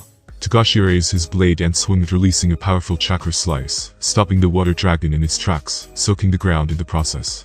That level of water style will never reach me, boy, Togashi said, once again readying his blade for another attack. I think it is time we finish this little escapade. Togashi swung his blade, unleashing a chakra blast right at Tsuji. He picked up his blade and swung it as hard as he could to counter it, but the blast tore right through his own blade, snapping it in two. Tsuji felt like a helpless child and dropped to his knees after seeing what had become of his blade. Don't tell me you have given up, boy, Togashi said as he appeared behind Tsuki, his blade pressed against the side of his neck. Tsuji tried to swing one final attack, but before he knew it, he was disarmed and placed in a heavy wrist and shoulder lock, pinning him to the ground. Togashi had him pinning in the joint lock with one hand, and placed the tip of his blade against the back of Tsuji's neck with the other. Tsuki gulped as his last moments were upon him, his heart thumping loudly in his chest. This is the end, boy, Togashi said as he slid his blade into the back of Tsuji's neck, severing his spinal cord from his brain, granting him a quick death. Tsuji's arm fell lifeless to the floor as Togashi released it. With the flick of his wrist he swung his sword, flicking the blood off the end of it, before spinning it around, and placing it back into its sheath. A merciful death, young one. He spoke softly as he picked his hat up off a piece of rubble, and placed it back on his head, looking back towards the huge hole in the building. Suddenly his battle-hardened reflexes kicked in, and he drew his sword in a flash of blinding speed, to deflect what looked to be a sharp piece of bone. He quickly deflected more blows that came from the same weapon, and slashed at the person responsible for the attack. To his surprise, it felt as if his blade had hit a wall of steel, and as his eyes adjusted to his attacker's form, he noticed it was a child. Faina had survived the explosion by encasing his entire body in as much bone as he could. The blast had still done damage, and the force of it had rendered him unconscious and trapped under a large amount of rubble and debris. When he had come to, he could hear what sounded like a battle, and just as he had managed to shake himself free from his concrete prison, he had witnessed this man kill Tsuji. He was pissed, and he planned on taking out all of his rage on Togashi for killing his teammate. Togashi's blade was trapped under Fina's arm as he hadn't even bothered to block the attack, instead absorbing it with his ribs, and then locking it in place with his arm. Togashi was a little surprised that his blade had been trapped so easily, and was about to channel his chakra through it, but he was suddenly forced to let go of his blade and retreat. Bones had suddenly darted out of Fina's body from all over, ready to skewer Togashi like a ragdoll, and they would have too if he had not retreated. Fina tossed the sword aside and slowly started walking towards Togashi, white bones protruding from all over his body, most noticeably 2 horns atop his head, making him look like a devil. "What the hell is this kid?" he said as he noticed his breath suddenly visible in the air. "Cold," he said again as the temperature around had suddenly dropped to freezing. The edges of a bit of rubble had even started to freeze over, and layers of ice started forming on the floor where Fina stepped. Togashi looked at his sword and then at the demon that was walking towards him. "I can't win this," he said as he turned on his heel ready to retreat. To his surprise, he was met with his reflection for a brief moment as he fell into the ice mirror before finding himself standing in front of Fina. He looked down to see Fina's bone blade sticking in his chest, and then looked the child in the eyes. "Ice style, piercing flash freeze," Fina said as the ice started to spread from the wound in Togashi's chest, quickly freezing his entire body in a matter of seconds. Fina pulled his blade out, and Togashi's body shattered into pieces onto the ground. Fina allowed the bones to return into his body, and the temperature around the area returned to normal, as his chakra settled. He walked over to Tsuji's body and looked at it for a moment in silence. "I'm sorry I couldn't protect you," he said as he placed an explosive tag on his body. "Farewell, Tsuji," he said as he walked into the building, the explosion sounding behind him, destroying his teammate's body. Fina made his way inside and finally reached the party hall. In an instant, he took in the situation and could see that Seino was dead, and Toyota was not far behind. He quickly ran over to Toyota. He smiled when he saw who it was. "I knew you would make a C caption," he said as he breathed his final breath, the light leaving his eyes. Fina lowered his head and bit his lip hard enough to draw blood. "I couldn't save any of them after all," he said almost too quiet to hear. He placed another tag on Toyota's body and walked over to Seino's body. She had a smile on her face and looked as if she died proudly. "Forgive me, Seino," Fina spoke as he placed another tag on her body before walking out of the estate, the explosions signaling the end of his teammate's existence. Shinobi were taught to suppress all emotion. There was no sorrow, no sadness. The mission came first. At least that was what was drilled into you. After surviving many battles in the war, Fina had become almost completely emotionless, or could at least be when he wanted to. In the not too far distance, he could see that Kinjo was being escorted away in his carrier surrounded by about 50 guards. Fina raised his head and took a deep breath. The mission comes first. With that, he placed his hands together, making the hand sign for his ice spheres, one of which formed right in front of him while the other formed far into the distance. Fina stepped inside the first and not even a second later out of the other, doing the same again, this time slipping out of a mirror now facing Kinjo's escort. "Where the hell did this kid come from?" one of the guards shouted. The others raised their weapons and suddenly became tense. "Watch out, he's here for Lord Kinjo," another shouted, and they surrounded Fina. There were nothing other than simple guards who couldn't even use ninjutsu, and to Fina they may have well been children. "Alright, men, let's take him," one of the guards shouted as he and 10 others ran at Fina, spears raised ready to attack. Fina didn't even more, his bones sprang out, killing all of them without any effort at all. The others started panicking, and they charged in at the same time, giving a battle cry. Fina dashed forward like a hurricane, and swept through all 40 of them without any resistance whatsoever. Kinjo had tried to run away after witnessing the sight of Fina abolishing all of his men, but he was suddenly met by his own reflection, as he ran into an ice mirror that formed right in front of him. He failed to stop in time and hit the mirror hard, falling backwards, blood gushing from his nose. Not a moment later, Fina stepped out of the mirror, his form almost demonic. His clothing was covered in holes and the blood of his enemies, his aura was cold and his eyes even more so. "Lord Kinjo," he spoke, gaining his attention. "Lord Mizuki sends his regards," he said as he pulled a bone blade from his shoulder, readying it to deliver the killing blow. Kinjo stuttered and was about to speak, but his view was suddenly flipped upside down as his head left his shoulders. Fina stood for a moment as he looked at his handiwork, and then turned to look back at the estate that was ablaze. The moonlight reflected off of Fina's form, and he looked up at it, taking a moment to clear his thoughts amidst the carnage before him. Another year had gone by since the day Fiona had returned from his mission. The Mizuki should even praise him for his efforts and his success. Fiona was sad at the loss of his team, but he knew no good would come dwelling on it. They all knew the risks, and they all agreed to come. At least that was what he told himself. Fu was given a new position, leading a unit of his own Anbu members, who reported directly to the Mizuki himself. The station was on par with the 7 swordsmen itself, and came with a lot of perks. Speaking of the 7, only 3 of them were left. After a battle with the Might Die of the Hidden Leaf, who had used the 8 inner gates, he was able to kill 4 of their members, leaving only 3 left. Juzo, Fuguki and Raiga. It had decreased the military might of the Hidden Mist, and they now held a grudge against the Leaf. Word had been spreading about the attack on the Hidden Leaf by the 9-tailed fox. Rumor had it that the fourth Hokage should even sacrifice himself to save the whole village, and was hailed a hero. Of course, the higher-ups of the village were glad to hear of his death, as it greatly reduced the strength of their village. Fu knew what that signified and knew that Naruto had now been born, and the 9 tails sealed within him. A part of him felt sad as he never got to meet Minato, but he was also kind of glad as he was pretty sure if they met, it would not have been for a friendly chat. Fu had received a summons from the Mizukage and headed to his chambers with his new team. Once inside he was met by the 4th Mizukage and the elders of the village. The elders stopped talking as Fu and the others entered bowing their heads. The Mizukage told them to rise and they waited for his orders. As you have probably heard, the Hidden Leaf was attacked by the 9 tails, and the 4th Hokage is dead. This is an excellent opportunity to strike, the Mizukage said. One of the elders also spoke up, giving some details. Intel shows that the new Jinchuriki is but a newborn child. Fu got an uneasy feeling and couldn't help but feel he was about to be tasked with kidnapping Naruto. Your mission is a top secret S rank. Kidnap the new Jinchuriki of the 9 tails. The 4th Mizukage said, standing from his chair and walking over to Fiona. Can I count on you to fulfill this mission? Fu took a second to answer. Yes, Lord Mizukage, it will be done. He said, deciding not to ask any questions. He had an uneasy feeling and couldn't help feel like he was being sent on an impossible task. With that, Fu and his team were dismissed, leaving the Mizukage's mansion to make their preparations. Fu didn't know anyone in his team as they were a top secret Anbu unit, and even their identity was a mystery. Instead, they each had a codename assigned to them. Of course, they knew Fu was as his reputation and age preceded him among the other shinobi in the village. Fu had instructed his unit to meet at set coordinates where they would cross the sea to the land of fire in secret the next day. They all nodded and dispersed, leaving Fu alone. So they want me to try and kidnap Naruto. He thought to himself as he returned to his home to prepare his gear. Surely the Mizukage knows the success rate of this mission is near 0.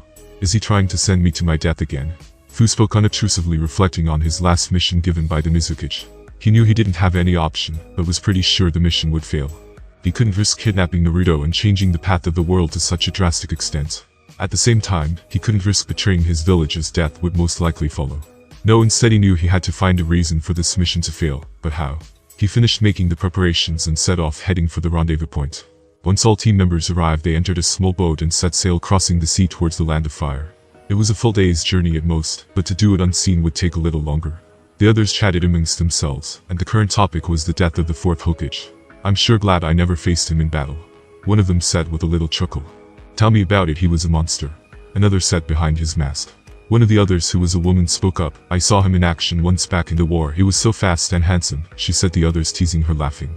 Fu had decided to remain silent and instead meditated on the mission at hand. Even if we were able to get through the Hidden Leaf's defenses and into the village itself, they would still be facing huge threats. Not only was the 3rd Hokage still alive, but also the Uchiha clan. It was as if this mission was meant to fail. Fu thought to himself. He was snapped out of it by his teammates as they asked a question. Caption, one of them said, seeming hesitant. Fu turned to look at the 3 of them. Do you think we can pull this mission off? One of the men asked. The other punched him in the arm. Are you questioning Lord Mizukage himself? He bellowed. The 2 started to argue while the woman stayed out of it. Fu decided that was enough and stepped in, stopping them both. All I know is that we are to gather intel and retrieve the 9 tails Jinchuriki if possible. Though I highly doubt we will be able to walk right in. At the very least, you should be prepared for a fight. I think Lord Mizukage is still sore about what happened to the 7. The woman said, placing her hands on her hips. Everyone went silent for a moment before Fiona spoke. The Hidden Leaf are known for their powerful shinobi. They should never have let their guard down in the first place, he said, turning away from the others.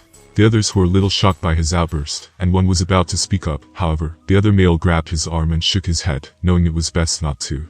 Fu had proven his abilities and was considered on par with the 7 themselves. Fu sat back down and started to think about the upcoming mission.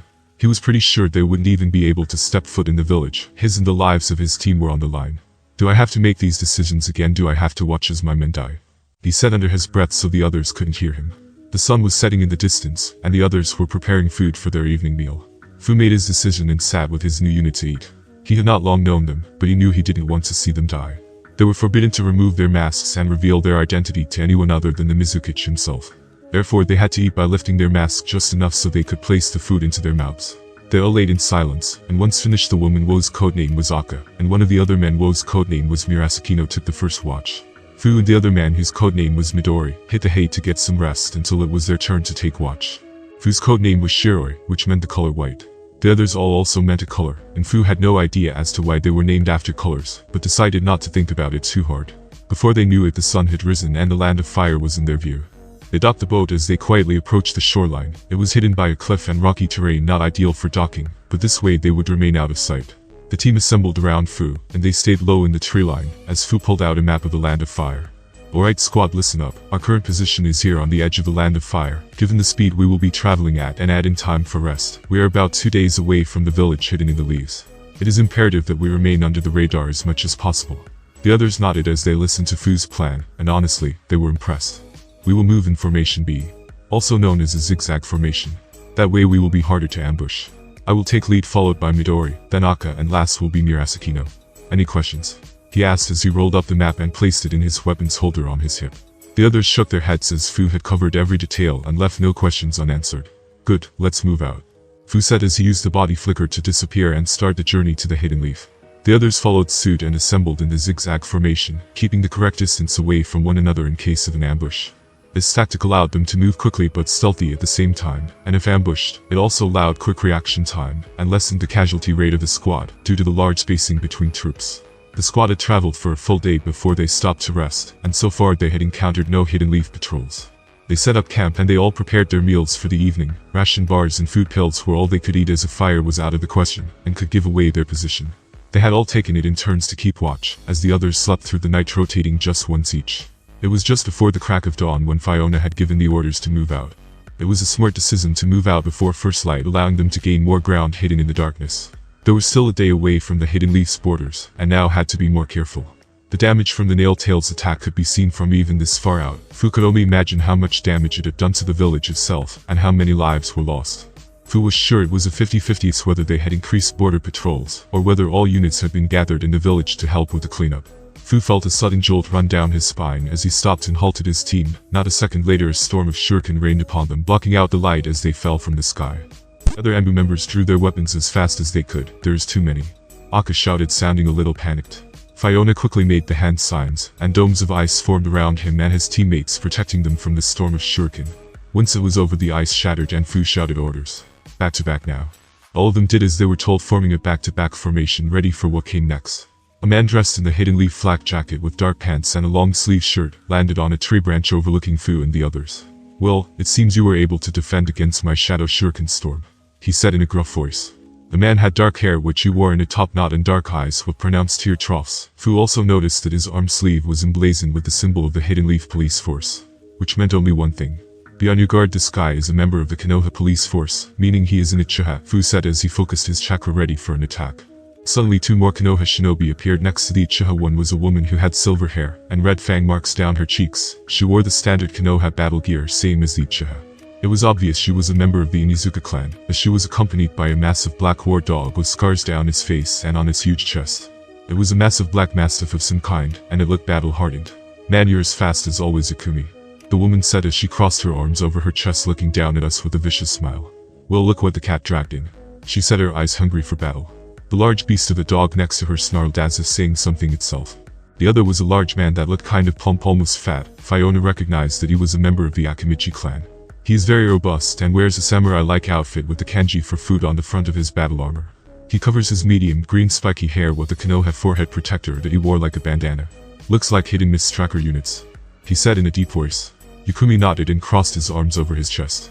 What are you doing so close to our village? He said, waiting for an answer. Fu decided to stay quiet, and it seemed to piss the female Inizuka member off.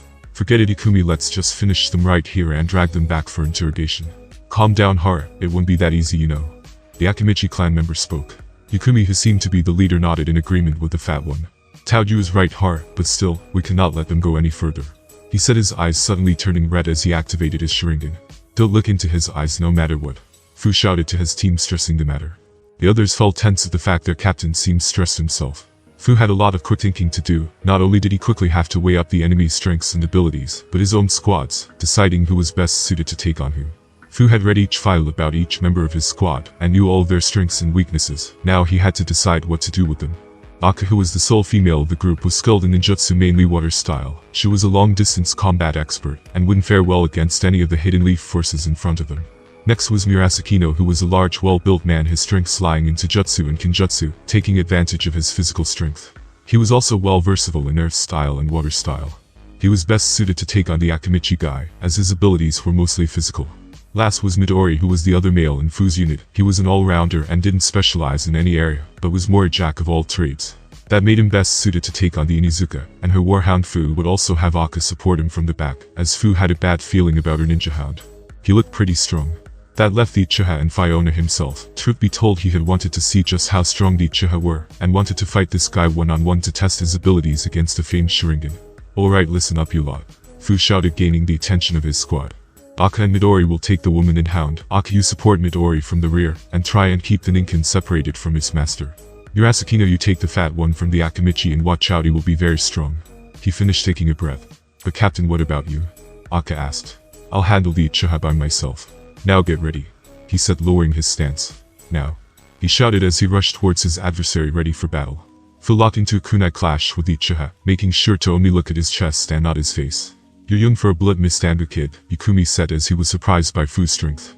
Fu smiled from behind his mask, and suddenly his body started turning into ice, taking Yukumi by surprise. What the hell?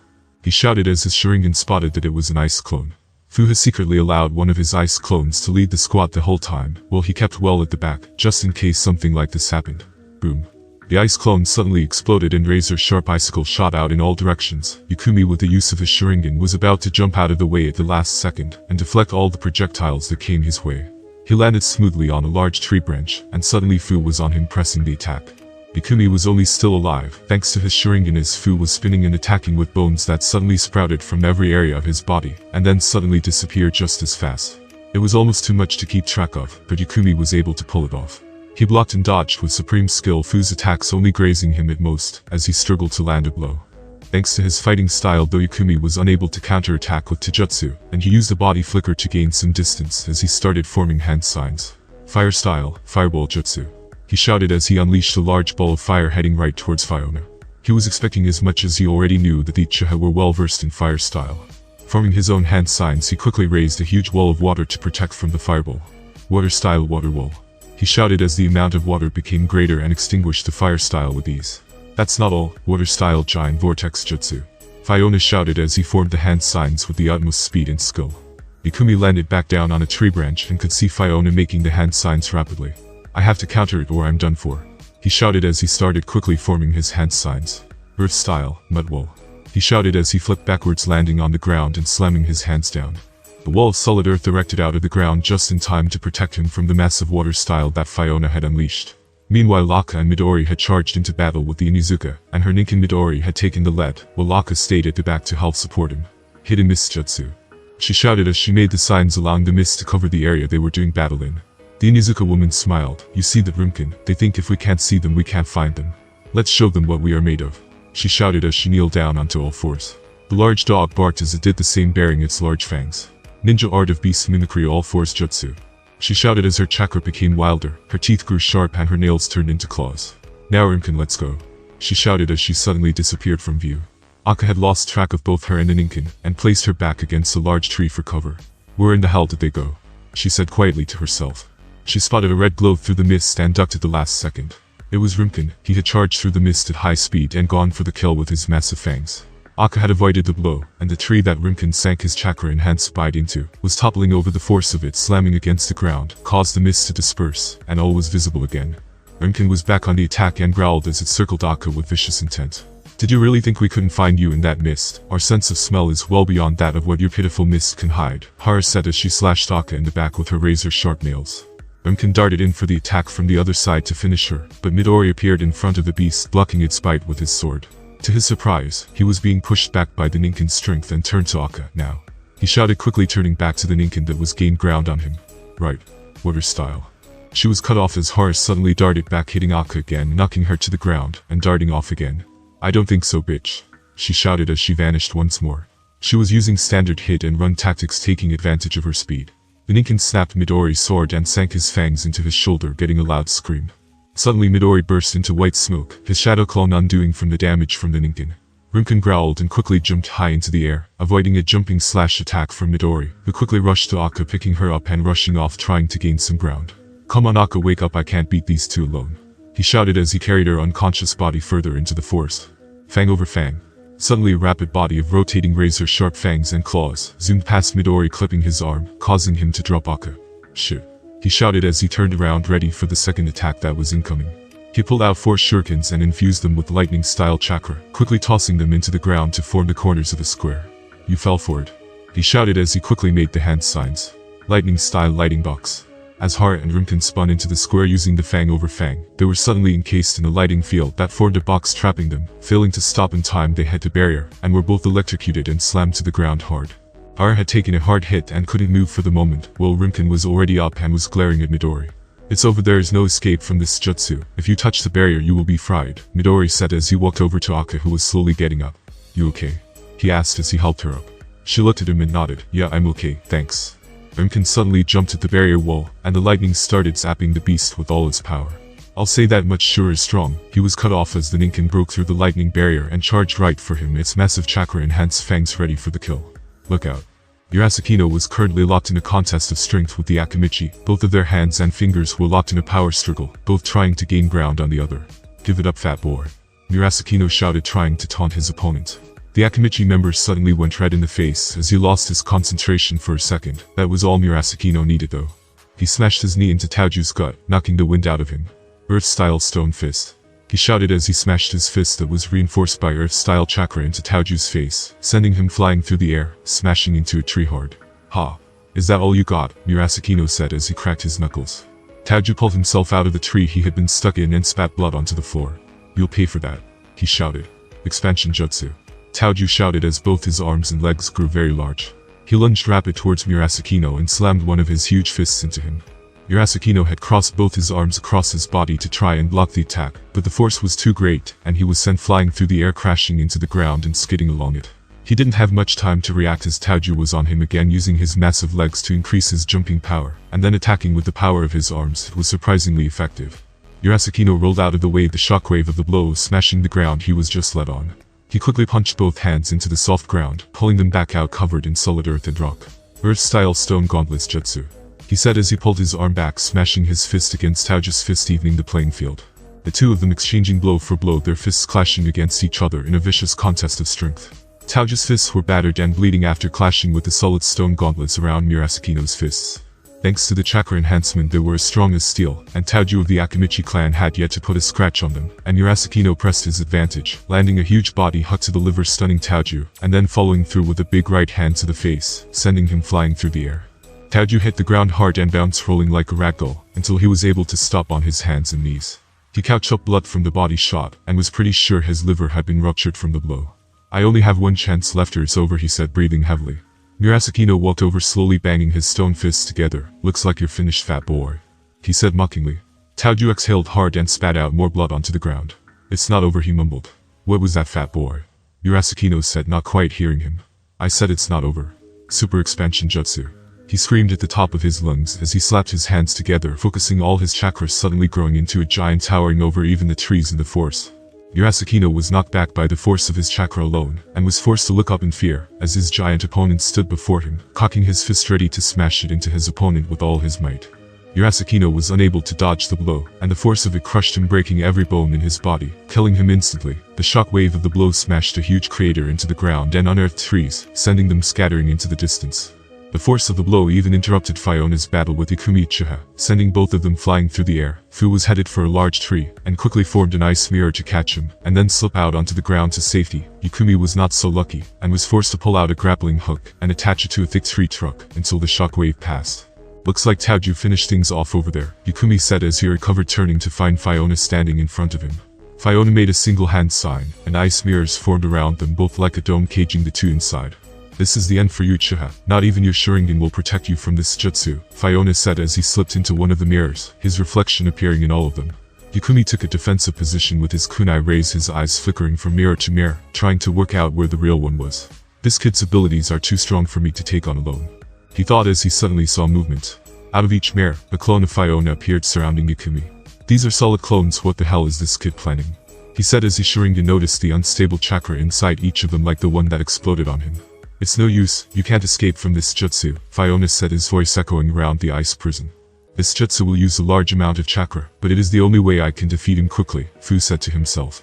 Ikumi took one last look around, trying to find a way out, even looking to use his earth style for a way out. "Damn this brat, he has even frozen the moisture under the ground to stop me escaping underground. I can't escape this." All of Fu's ice clones charged in to attack Ikumi, quickly exploding at the same time, sending sharp icicles flying in all directions. Fu had even linked all of the mirrors, so when the icicles flew into one of the mirrors, they flew out another one, almost creating a never-ending barrage of ice spikes, only stopping when they hit their target. Ikumi was unable to defend against such an attack, and was ripped to shredding, being skewered at all angles, finally hitting the ground once all of the projectiles had hit him. To Fu's surprise, he was still alive, taking his last breaths. Fu noticed his Sharingan was still active, and was careful not to look into his eyes until the very end. The thought crossed his mind rather suddenly that he could take the Sharingan eyes for himself, and he was sure they would come in handy in the future. After all, it was one of the most top abilities in this world. Fu had released his jutsu so not to waste any more chakra and kneeled down over Ikumi's body. He reached out his fingers extended about to gouge out Ikumi's eyeballs, when Fu suddenly felt a chill run down his spine. Jumping high into the air, he was able to dodge a sudden lightning thrust attack. Fu flipped in the air and landed in a Spider-Man pose looking at his new enemy. Kakashi Haddock, he muttered under his breath. Fiona stood face to face with 3 Anbu Black Ops of the Hidden Leaf, one of which he knew was Kakashi Haddock. "Give it up, Miss Scum," one of the other Anbu members shouted as he drew his sword. Fu's mask broke in two and fell to the floor, revealing his face to the enemy. Kakashi's lightning blade being the cause. "He's just a kid," one of the Anbu said, a little surprised. "Don't let your guard down," Kakashi shouted. "He just killed a member of the Uchiha clan by himself. He's clearly no ordinary kid." The others nodded in agreement, and this small stalemate took place. Kakashi looked over at the dead Uchiha and then back to Fiona. "Now," he shouted as the 3 of them attacked in formation, trying to overpower Fu with numbers. The 2 other Anbu members charged, taking the left and right flank, while Kakashi took the center. The one on the left attacked high with an axe kick, which Fu dodged. The one on the right attempted to sweep his legs, but Fu jumped, performing a perfectly executed butterfly kick. Kakashi suddenly halted, sensing the danger, and tried to warn his teammates, but he was too late. Fiona flung his arms open, allowing bones to shoot from all over his body, as the 2 Anbu members charged in for another attack. The one on the right was too slow and failed to dodge, getting impaled, while the one on the left quickly flipped backwards, avoiding the counter-attack. "What the hell is this kid? Is he some kind of monster?" the other Anbu said to Kakashi. Fu smiled and pressed on the attack. "You think one Sharingan will be enough to beat me?" he said as he threw a quick jab before hand planting onto the ground and spinning, using his legs to kick, bones shooting out at the same time like blades. Kakashi was able to avoid the first attack, but was quickly pressed on the defense, as he blocked with his own sword, ducking and slipping attack after attack. Fu was spinning and flipping around too fast for Kakashi to keep up, and he quickly retreated. "His Sujutsu is amazing. I can't exchange blows with this kid," he said, quickly making hand signs. Fu was suddenly pulled underground, only leaving his head visible above. The other Anbu member had managed to drag him underground, giving Kakashi a chance to attack. "Fire style. Fireball jutsu," Kakashi shouted as he fired a large fireball at Fu's head. The attack hit, scorching the ground, and once the flames dispersed, Fu's head appeared melted and burnt. "Did we get him?" the other Anbu said as he landed next to Kakashi. Suddenly Fiona's head started melting, turning into an ice clone, taking them by surprise. Fu appeared behind the other Anbu member, slamming a kick into his body, sending him flying through the air and into a tree horde. Kakashi lunged in for the attack from behind with his lightning blade. "Lightning blade," he shouted as he thrust his hand into Fu's chest. To Kakashi's astonishment, Fu smiled at him, looking down at the attack, which had failed to pierce his chest. "That would work," Fu said as he suddenly allowed bones to shoot from his chest, aimed right at Kakashi's head. Kakashi dodged by a hair's length as the tip of the bone passed his face, almost taking his eye out. Kakashi quickly jumped back, trying to make sense of what just happened. "How did he stop my lightning blade?" he said as he looked over to his teammate, who had recovered and was back on his feet. "We can't fight this kid with Taijutsu, and it would seem he has a way to counter my lighting style. We should use a combined jutsu and keep our distance," Kakashi said as he explained the plan. As interesting as it was to battle with Kakashi, Fu knew he was running out of time, and he had to hurry this up. He looked down at the mark left on his chest from Kakashi's attack. Fu had figured out how to use his own lightning style with his Shikatsu abilities a while ago, and with a lot of practice, he had eliminated his weakness to lightning style and increased his attacking power. Fu quickly started making hand signs, and Kakashi and the Anbu quickly went on the counter. Kakashi tried to figure out what jutsu he was using, but even with his Sharingan, he didn't know.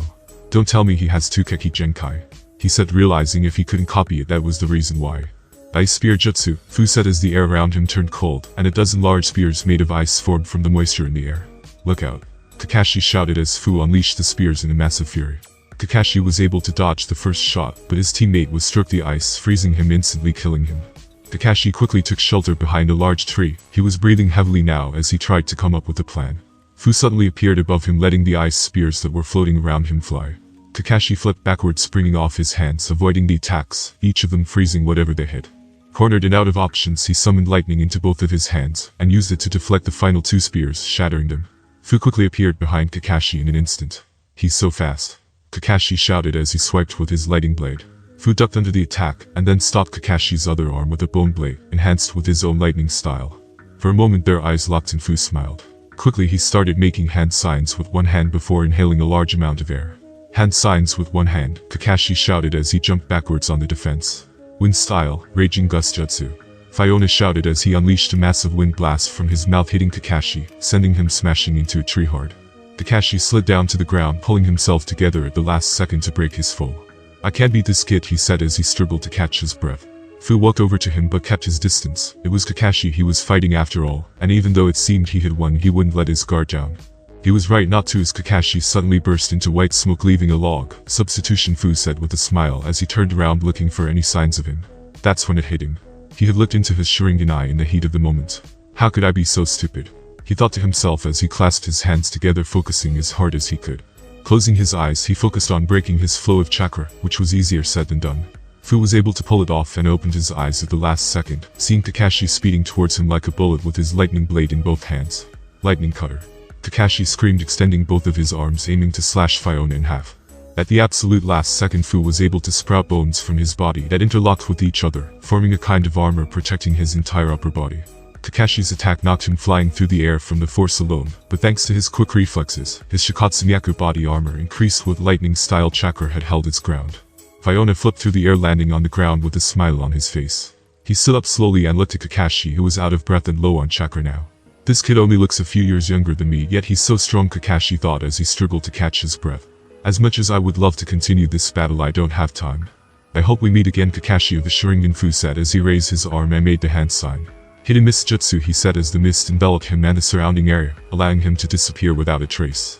Kakashi watched and breathed a sigh of relief as he felt Fiona's presence vanish. Just who the hell was that kid? Meanwhile, look out.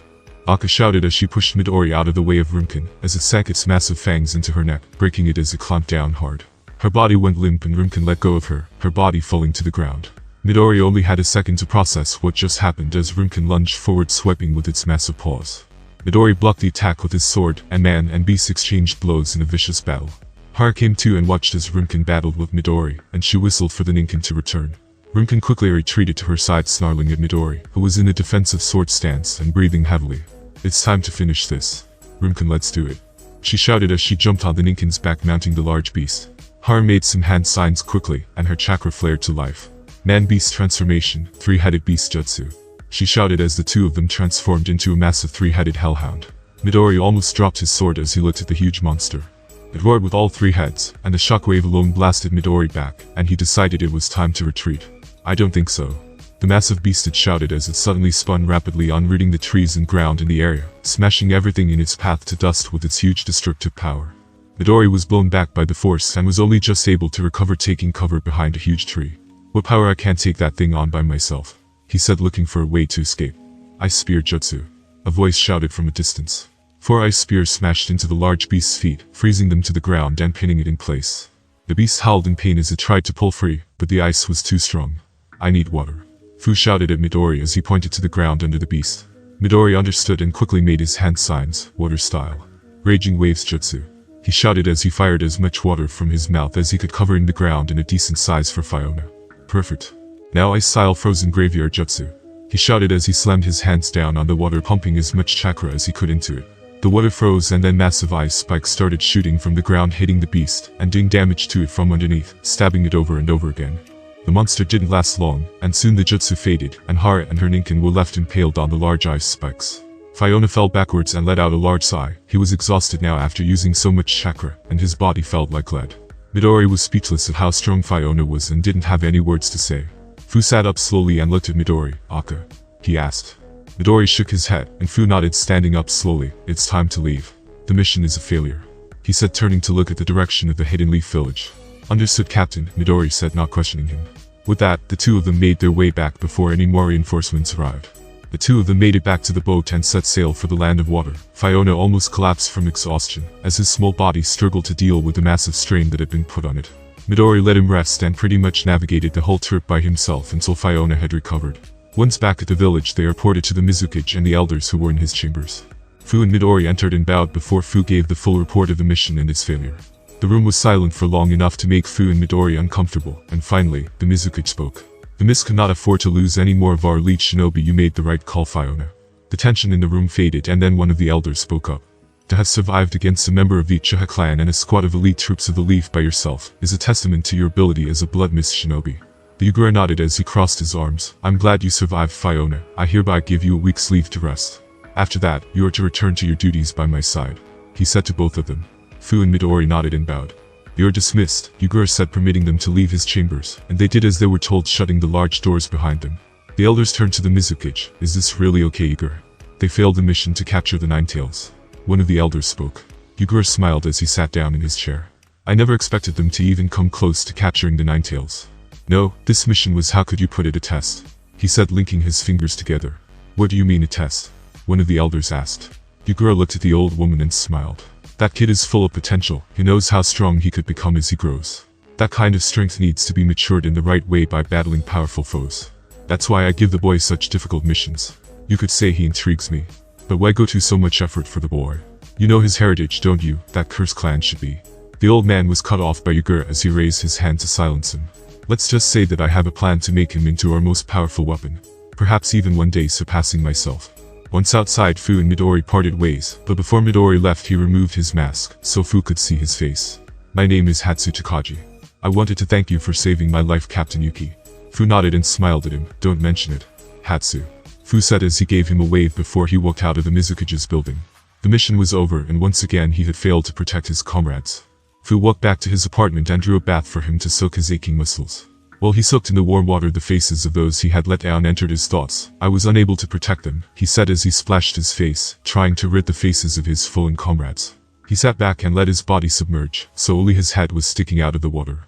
At least this time I was able to save one of them, he said, closing his eyes for a moment.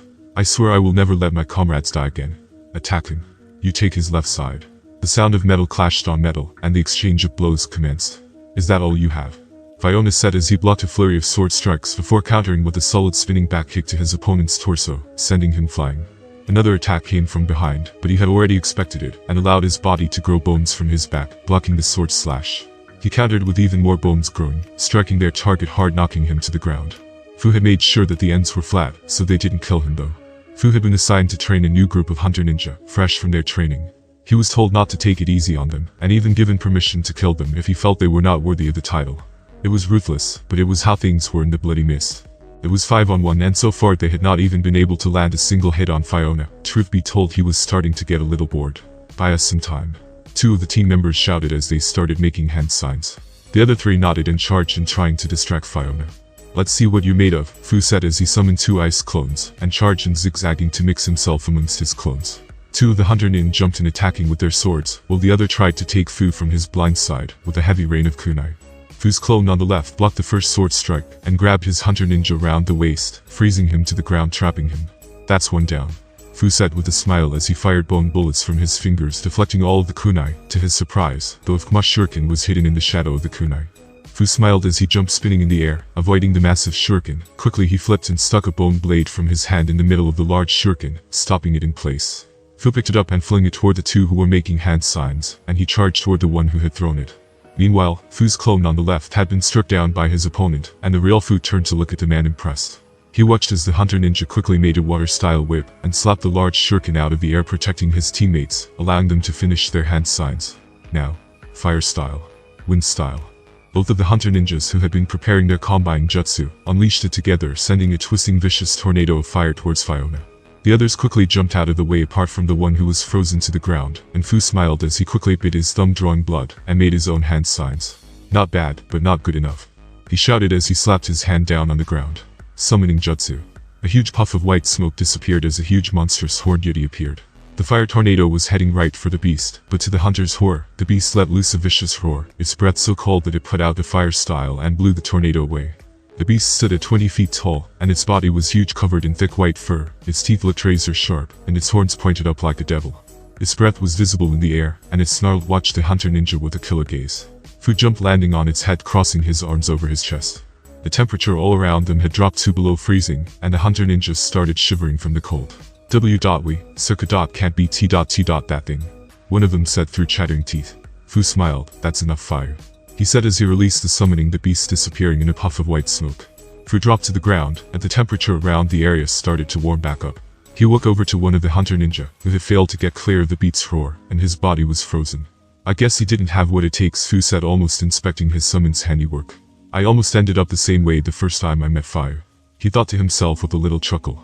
He turned to the others and gave a small nod. Congratulations, the rest of you have passed your final test, he said as he turned his back on them. As he walked away, he could hear them whisper amongst themselves, and he couldn't help hear them say the words Ice Devil of the Blood Mist. It had been 1 year since Fu had clashed blades with Kakashi. He was now 13 years old, and in charge of testing new hunter ninja for the Mizukage. Of course, he was still sent on missions from time to time, but for the last few months his mission list had been small. This gave him a lot of free time to train and work on his own abilities. Fu had traveled to the ruins of the Yuki clan's old village where he spent the early years of his life. Amongst the ruins, he had discovered old scrolls containing hidden jutsu, much like the summoning he had just used, along with a few new jutsu he had never thought of. Fu knew there was so much in this world still yet to be discovered, and he took every chance he could get his hands on new jutsu, adding as much as he could to his arsenal. A few more weeks passed by, and other than his normal duties he had little to do. Fu spent most of his free time training alone, trying to better master his abilities. Truth be told, even in his past life he had always trained. Now that he had such amazing abilities, it made even more sense to hone them as much as possible. For in this world death lurked around every corner, and only one's own strength would save them. More time seemed to pass, and the same routine followed as normal. Sometimes a few members of his unit would train with him, Hatsu being the most often. Ever since Fu had saved his life, Hatsu had followed him with complete loyalty, inspiring it among the new members of Fu's Anbu unit as well. His name was becoming more and more infamous with every passing mission. The fact he was still so young made his accomplishments even more impressive, and he was starting to stick out. One day Fu was summoned to the Mizukage's office and wasn't told of the details. He made his way there and paid the usual respects by bowing and waiting for permission to enter. To his surprise, the room was filled with all of the elders of the village, along with Igor. It was the full council of the Hidden Mists village, and Fu had never seen them all in the same room before. Enter Fiona Yuki. One of the elders spoke. Fu entered the large room and stood in the center. All of the council members, including the Mizukage, were sat around a semicircle table, and Fu could feel their hard gaze focusing on him. Do you know why you have been summoned? One of the other elders asked. No, my lord, Fu spoke without hesitation. Yugura spoke, taking Fu's attention from the elders. Let's cut to the chase already, he said, clearly irritated by his elder peers. Fiona, you have been chosen to become the next host of the Six Tails, one of the two-tailed beasts that we hold. The elders murmured amongst themselves at the interruption from the Mizukage, but let it slide. Fu was stunned by his words, and it took a moment for them to sink in. Fiona, did you hear me? Yugura asked as he repeated himself, getting more irritated. Aapligos Lord Mizukage, Fu said, realizing he had not responded to him. I will say it again. You have been chosen to be the next host for the Six Tails. Fu nodded and stayed silent, all the while keeping eye contact with Igor. What say you, Fiona Yuki? One of the elders asked the others, waiting for his answer. Fu took a moment and nodded again. It is a great honor to be chosen, my lord, he said, bowing his head. We have chosen you because you show exceptional potential in your abilities as a Blood Mist shinobi. We believe that, like Lord Mizukage before you, you too will master the power of the tailed beasts, further strengthening our great nation. Fu thought about it for a moment as all of the possibilities started rushing into his head. But there was so little time to think that he was interrupted by Yugura again. You, like me, will become a jinchuriki and a weapon for our nation. Fu bowed his head. Yes, Lord Mizukage, he said in an emotionless voice. The summoning ritual will take place tonight at this location. You are to report there for 20 hours tonight. That is your mission. An elder said, handing him a scroll with the coordinates sealed within. This is an S-rank mission. You are to tell no one. Is that understood?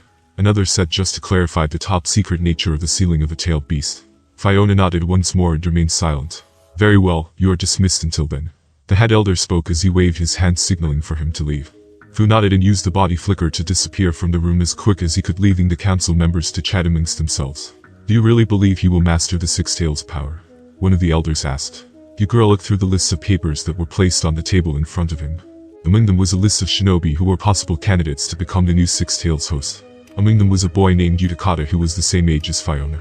His abilities set him far above the other candidates that are in the same age bracket. He is a clear choice.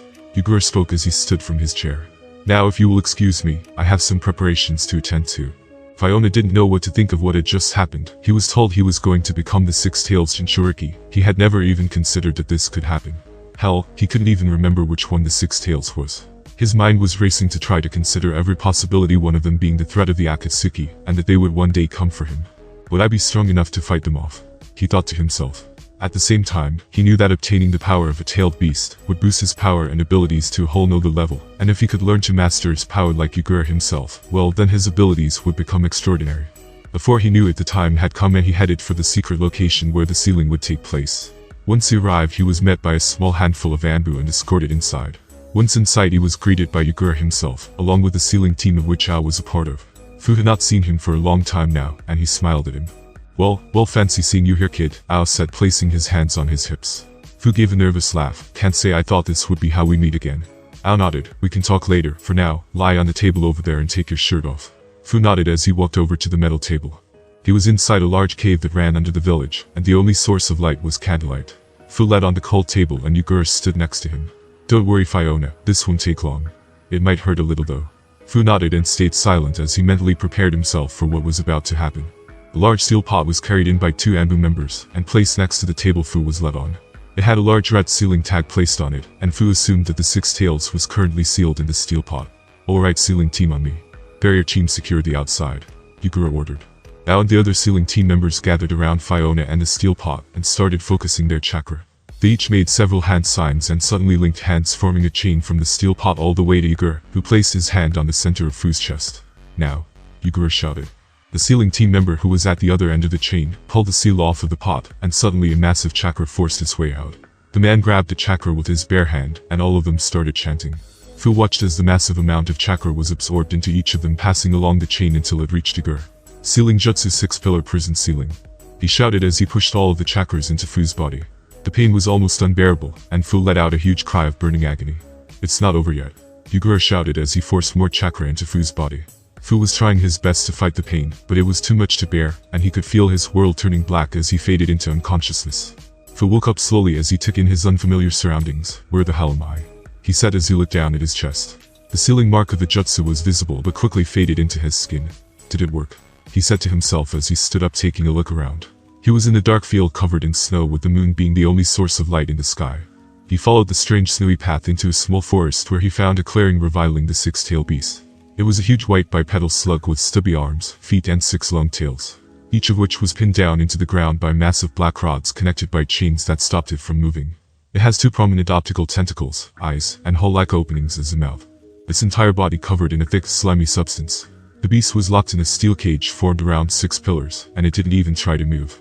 So this is my new prison, the creature spoke, sounding almost upset. Fu walked closer to the beast, but before he could say anything he woke up to Yugura's voice. Fiona, wake up, Fiona. He shouted as Fu slowly opened his eyes and sat upon the table. The sealing team all gave a sigh of relief, and even Yugura smiled a little. Looks like the sealing jutsu was a success, he said as he crossed his arms. Fu looked down at his chest again to see the sealing mark fade as it did in his dream, and he looked over to Yugura. Was that real? He said, seeming confused. Yugura nodded. Don't worry, kid, it takes time to get used to it. For now, you need to rest and regain your strength. It looks like the sealing jutsu took a lot out of you. Fu had noticed he still felt a little groggy and agreed with the Mizukage. The mission is a success, time to head home and get some rest. Report back to my office tomorrow. With that, Yugura left the cave and disappeared into the night. All of the others did the same, leaving Fu alone, all except Ao. Just so you know, kid, the life that comes with being a jinchuriki is not an easy one. I hope you're ready for what comes next. Good luck. With that, Ao left the cave, leaving Fiona alone with his thoughts. He stood up slowly and started to make his way back home. Once he arrived at his apartment, he headed to the bathroom and washed his face in the sink. Looking at his face in the mirror, he took in the detailed markings of the Kagai clan under his eyes and on his forehead. He also noticed his hair had grown a little more, but the thought left his mind as quickly as it had entered. Walking over to the bedroom, he fell backwards onto the bed, his exhaustion taking a hold of him, and before he knew it, he gave way to the weight of his eyelids, as he drifted off into the darkness. The next day, Fiona awoke feeling great, almost stronger. He finished his morning exercise routine and washed and dressed, reporting to the Mizukage's office. Once the Yugura asked him how he was feeling and almost seemed glad that he was feeling fine. Now down to business, Yugura spoke, pulling the scroll out. A document was taken by KIRIGAKURE, village hidden in the clouds. It's an important scroll belonging to the hidden mist that can only be translated by our elders. In it lies secret jutsu passed down by our previous Mizukage. Fu was a little intrigued and it showed. Yugura ignored it and carried on speaking. The KIRIGAKURE, village hidden in the stones, are keen to lend their assistance as a form of an olive branch. I have spoken to the 3rd Tsuchikage, and he is sending a unit to help retrieve the scroll from the KIRIGAKURE forces. I am making you the captain of this mission. Here are the details, he said, handing the scroll to Fiona. You may enter now, Yugura spoke. His office doors opened and 3 Miss Shinobi entered the room, bowing their heads to the Mizukage and greeting Fu. "This is your team, Surin, Ganrik and Junsai. Meet your captain, Fiona Yuki," Yugura said, leaning back into his chair. Ganrik looked Fu up and down before nodding his head. "Pleasure to meet you, Captain." Ganrik had dull black hair and dark eyes, and he wore the standard attire of the KIRIGAKURE inclusive of flak jacket and forehead protector, along with the jade green bangle that he and both his teammates wore also. He also carries a large cleaver-like blade strapped to his back. Next, Junsai stepped forward, and even though he towered over Fu, he still paid him respect. "It's a pleasure, Captain Yuki. My name is Junsai." He had long wavy brown hair that he held in a ponytail with a black hair holder and dark eyes and a strong jawline. He wore the standard attire of the KIRIGAKURE, albeit his outfit had short sleeves, along with bandages around his wrists. He too wore a jade green bangle on his wrist. Last, Surin walked over to Fu and nodded her head. Fu instantly noticed her beauty and almost felt uncomfortable at how close she was to him. She was taller than him, as he had yet to have his growth spurt. She had brown eyes and long blonde hair with 2 long strands framing her heart-shaped face and going down to her chest. She wore a pair of turquoise earrings, along with the standard attire of the KIRIGAKURE, complete with forehead protector and flak jacket, along with the jade green bangle that was worn by her teams. "I said it is a pleasure to meet you, Captain Yuki," she said again. Fu had failed to hear her the first time as he was too busy ogling her, and he had to bite his tongue to stop his face from turning red. "Why, yes. Nice to meet you too," Fu managed to spit out. Surin smiled and stepped backwards into formation with the others. Yugura cleared his throat and got all of their attention. "Now that you are acquainted with each other, you may leave," he said, not seeming impressed that they were still there. Fu nodded and turned to leave, the others bowing and following him out of the room. Fu went over the mission with each of them and set a time and a place to meet. They all agreed and Fu used his body flicker to vanish. The thought was still fresh in his head and he felt a little silly. He had never noticed girls before, so why now? He asked himself. He tried to shake it off and decided to read through his team's profiles that were provided in the mission details. Surin, Ganrik and Junsai watched Fiona vanish and started walking through the village. "So that kid is the ice devil of the blood mist," Junsai said, whistling. "He's smaller than I thought he would be," he added on to the end. Surin looked at him a little surprised and was cut off by Ganrik. "I don't like it. Haven't you heard the stories about that kid? His teammates always die on missions with him. They say he's cursed." Junsai nodded in agreement. "We had better be careful and watch our backs. If he decided to turn on us, I don't think we would stand a chance." "I thought he seemed sweet," Surin said, surprisingly them both. "I mean, we are on the same side. He can't be all that bad," she said with a big smile on her face. Ganrik sighed. "Surin, you always look for the best in people, sometimes when it's not even there." Getting a laugh from Junsai. She turned to face him, her hands crossed behind her lower back, her golden hair glowing in the setting sun. "I can tell he's not a bad guy, Ganrik. I just know it." Time passed and the sun had now set. Fiona was waiting at the meeting point for his new unit to arrive. He wore the standard attire of the KIRIGAKURE inclusive of flak jacket and forehead protector, something he had not worn in a while. Most of the time he was donned in his amber robes or his own training clothes. It was a nice change to be dressed like a normal jounin for once. He noticed the arrival of his team and was snapped out of his thoughts. "Reporting for duty, Captain Yuki," Ganrik said, nodding his head. Fu jumped down onto the ground from the tree he had been sitting on. He looked at each of them and quickly avoided eye contact with Surin to avoid blushing, but she smiled at him nevertheless. He quickly turns on his heels to look in the direction they were about to travel, and put his hands on his hips. "Alright team, time to move out." Fiona and his team made their way across the land of water, heading towards a ferry that would cross the sea to the land of hot water. Once there they would meet with the hidden stone forces, and enter the land of frost on the border to the land of lightning. Intel showed that the hidden cloud unit that had stolen the scroll had been tracked to a small stronghold in the land of frost. It was believed the hidden cloud had been trying to steal secret jutsu from the other villages, and now the stone had made a deal with the mist for an alliance. Fu noticed that the others stayed quiet around him, almost like they were a little wary of him. He had gotten used to it by now. His age and reputation tended to have this effect. Surin still smiled every time Fu looked at her, and he made a mental note that he needed to stop. The other two paid him no notice unless it was about the mission, but Fiona decided to keep to himself, rather than try to force a conversation. Once they docked in the land of hot water, Fu gave the order to follow in formation. They set off, jumping through the tree at a reasonable speed. After a while, the four of them jumped to the ground in a small clearing.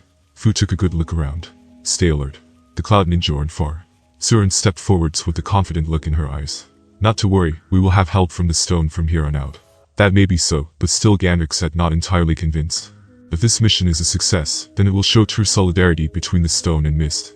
She turned on her heels, her hair blowing in the gentle breeze of the night. "And that way, we will get just a little closer to peace," she said with a smile. Junsai smiled and crossed his arms, while Ganrik nodded his head, also smiling. Fu was impressed, to say the least. Come to think of it, he had never heard anyone speak of peace in such a way. Especially anyone from the blood mist. She looked into Fiona's eyes and smiled. That's my wish. And I hope with all my heart that it will come true one day. Fu could feel the blood rushing to his cheeks, and quickly pushed past the others, so he was at the front, his back turned to them. Alright then, he said, clearing his throat. Let's rendezvous with the stone. With that said, he made a move and the others followed. As they approached the meeting location with the stone, they were met by 2 hidden stone shinobi, who wore the standard red Iwagakure uniform, complete with a red hidden stone headband. Looks like you guys found us alright. One of them said with his arms crossed. Follow us. The other said, waving his hand. Fu nodded and looked at the others to follow him. They followed the Iwa ninja, who led them to the rest of their group. Captain, the unit from the mist has arrived. One of them said, gesturing towards Fu and his team.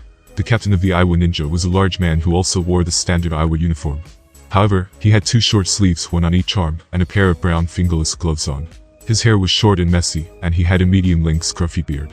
It's about time, he said, looking to Fu and his team. Which one of you is the leader? He asked, looking at Ganrik. Fu cleared his throat. That would be me, he said, looking up at the large Iwa ninja. Fu had already scouted out the entire area and counted 11 Iwa shinobi, all of which looked to be Jounin level. Fu and Ganrik were the only Jounin on his squad, with the other 2 only being Chunin. So you are the leader then, eh? The large man said, looking at Fu for only a second before shrugging it off. My name is Yukikata Shinko. I will be leading this operation, any problems with that? He said, trying to assert his authority right from the start.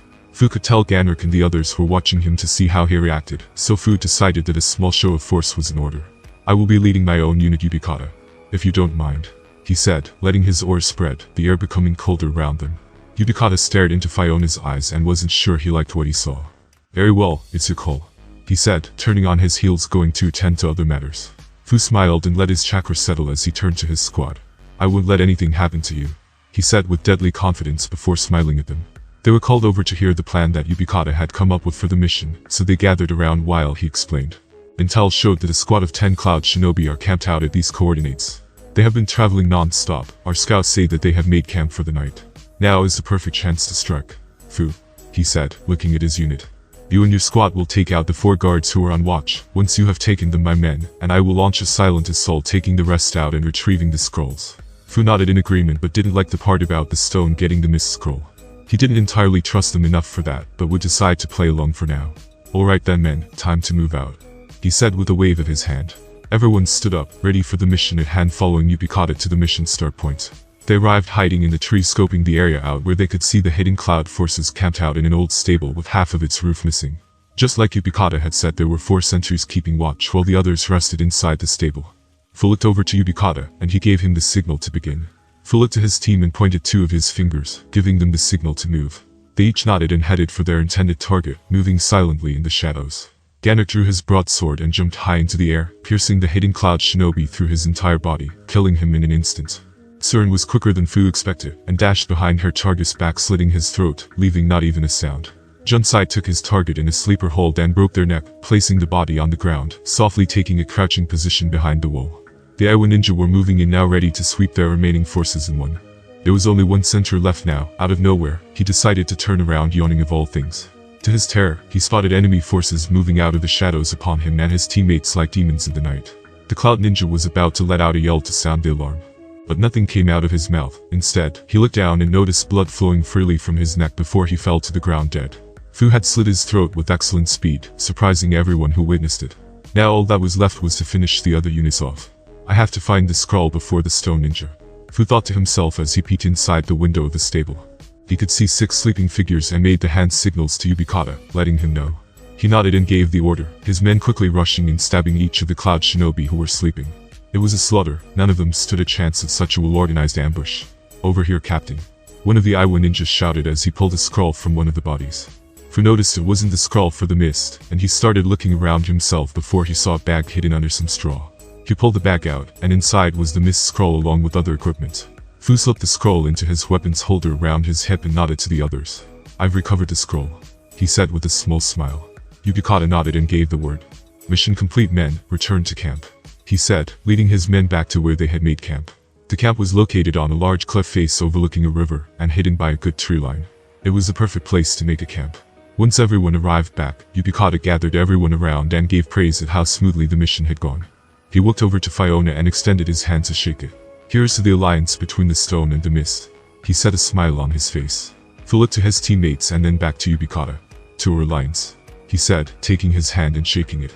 To Surin's horror, Yubikata suddenly lashed out, slashing Fiona across the throat with the kunai. Surin screamed and Ganak and Junsai suddenly jumped back on the defensive. Fiona's body fell to the ground limply, but to Yubikata's and his men's surprise, his body turned to ice. The clone Yubikata shouted, confused. But when Surin was also surprised and was suddenly pulled to safety by Ganak, "Watch out, it's gonna blow," he said as he grabbed her, pulling her behind a large rock for cover. The ice clone exploded, sending razor-sharp icicles scattering in every direction, taking out a small few who had not been expecting it. Yubikata had managed to avoid the counter-attack as he flipped backward into the air, deflecting the ice spikes with the kunai. As he landed, he signaled for his men to attack. Leave none of them alive. The Iwa ninja charged, trying to use their numbers to overwhelm Fu's squad. Ganak drew his sword and charged and prepared for battle. "Stay back, Surin," he shouted as he clashed with one of the Iwa ninjas. Junsai also charged in, exchanging in a taijutsu match with one of the Iwa men, his skull's not enough to hold for long as he was pushed back. Suddenly another stone ninja jumped in, attacking him from his blind side. He blocked the punch and slipped another, but a roundhouse landed to his leg from the left, and then another hit him to the body from the right, sending him crashing to the ground hard. One of the Iwa was about to finish him, and the other two charged to Surin, drawing kunai ready for the kill. She pulled her own out, but things weren't looking good. Suddenly the two men that were charging towards Surin were riddled by holes, and they fell to the floor dead.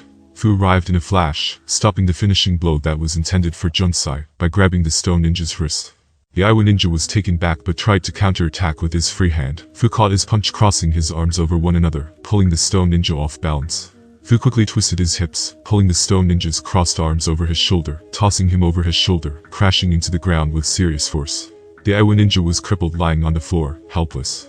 Fu looked down at him and, sparing no mercy, crushed his skull beneath his foot. Ganak noticed what had happened and pushed his opponent away, quickly retreating back to Fu's side. "Nice of you to join us, Captain," he said. Fu smiled. "I had a bad feeling about these guys from the start." Yubikata was outraged at the loss of 5 of his men in an instant. Reaching out, he extended his arm to Fu. "Give us the scroll, and I will let your teammates live," he said clearly, in rage. Fu spat on the ground. "Why betray us?" It was silent for a moment before Yubikata spoke. "Orders from above, you know the drill," he said bluntly. "I thought the stone wanted an alliance with the Mist," Surin shouted, clearly upset. "This was our chance at creating peace between our nations. Why would you do this? The stone can't be trusted, Surin," Ganak shouted as he tightened his grip around his sword's handle. Surin shook her head. "No, I know that one day we will achieve peace. Be quiet, little girl," Yubikata shouted as he made his hand signs exceptionally quick. "Earth-style landslide jutsu," he shouted as he slammed his hands onto the ground. The edge of the cliff that Surin was stood on started shaking and collapsed as the earth beneath it gave way. "Surin," Ganak shouted, reaching a hand for her, but to no avail. Surin screamed as she started falling, knowing that she wouldn't survive the fall. Fu quickly darted through the air, catching her. "Hold on to me," he shouted as he made a few quick hand signs.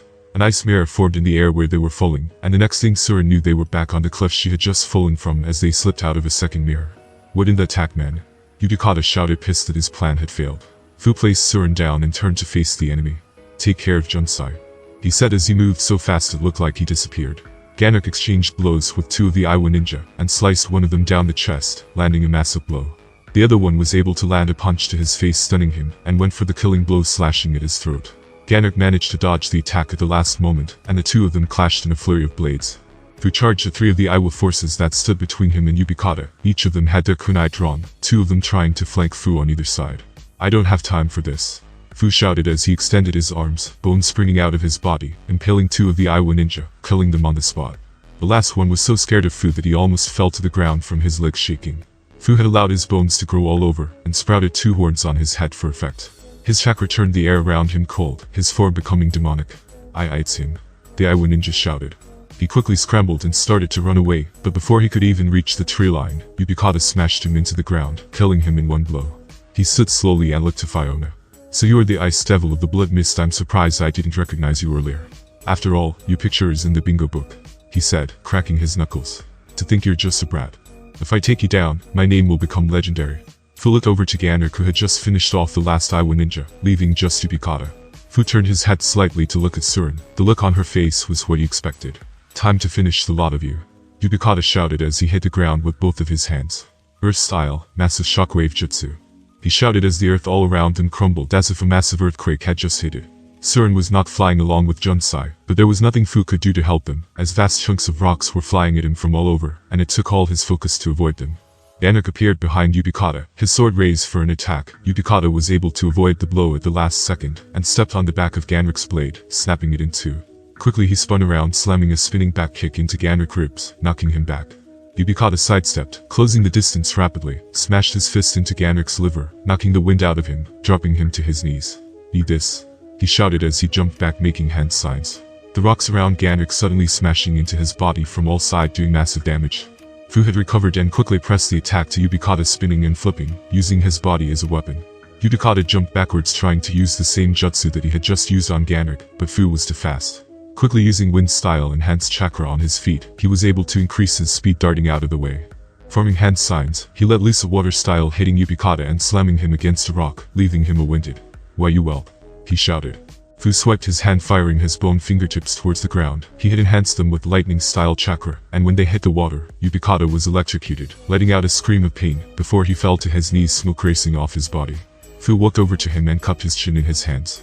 "You will take this message back to your superiors for me. Tell them that the mist rejects the stone's alliance." He let go of his chin, dropping him to the floor, and took the other scroll from his pocket, placing it in his own. Fu knocked Yukikata out with a quick chop to the neck, and allowed his bones to retract into his skin. Walking over to Ganrik, who was pretty badly hurt, he helped him up, carrying him over to the others who were also in bad shape.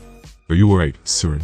Fu asked as he put Ganrik down next to Junsai, who was also unconscious. She nodded rather quickly and then looked at the floor, feeling a little awkward. Fu was used to it, as his abilities often endured this effect. "You saved me, you saved us," she said softly, looking back up at Fiona. He looked into her eyes and smiled. "I have already seen too many of my comrades die. If I can help it, I would see them live." Surin stared at him, mesmerized by his words. Fu stood up, looking at the damaged terrain. "We should get out of here as soon as we can. More enemies could show up at any time," he said, checking the area out. Surin snapped out of her trance and nodded. "Why yes, Captain, you're right." After a little while, Jansai woke up, and he, along with Fu, was able to carry Ganrik back to the dock where their ship was.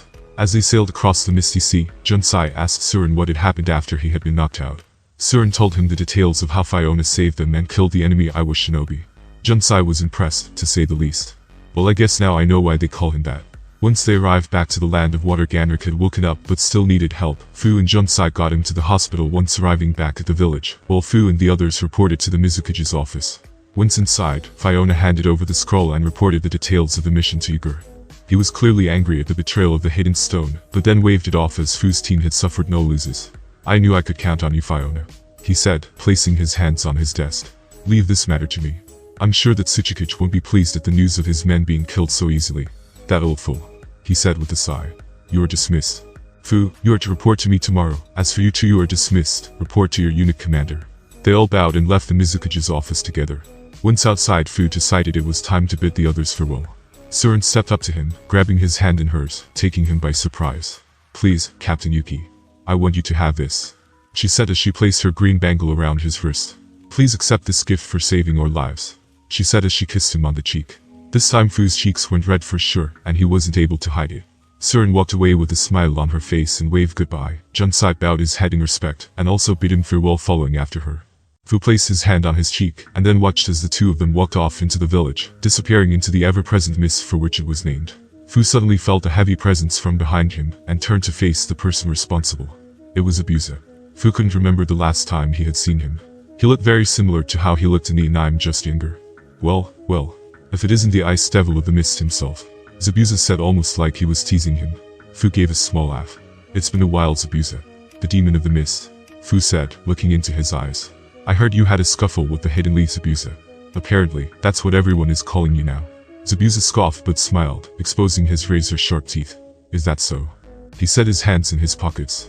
With a burst of speed, Zabuza had lunged forwards, his fist just skimming past Fiona's nose, as he was able to lean his head back just in the nick of time. Zabuza spun around, allowing the weight of his punch to spin his body, throwing a spinning heel kick at Fu's head. "What are you doing?" Fu shouted as he ducked under the kick.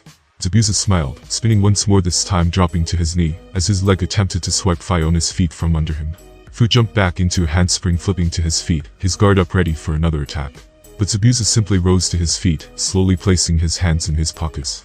"Don't go getting soft on me now, Yuki," he said as he vanished into the mist, leaving Fiona alone. "What the hell was that about?" Fu said as he let his arms drop, relaxing his guard only a little. He turned around and started walking back to his house, pulling out the scroll he had taken off of Yukikata's body as he did. Opening it up and reading it, Fu could see that it was a scroll containing information on sealing jutsu, also known as kinjutsu. Scanning it, he noticed it had information about secret sealing techniques from the hidden stone village. Well, this could certainly come in handy, he said as he resealed the scroll and made his way back home.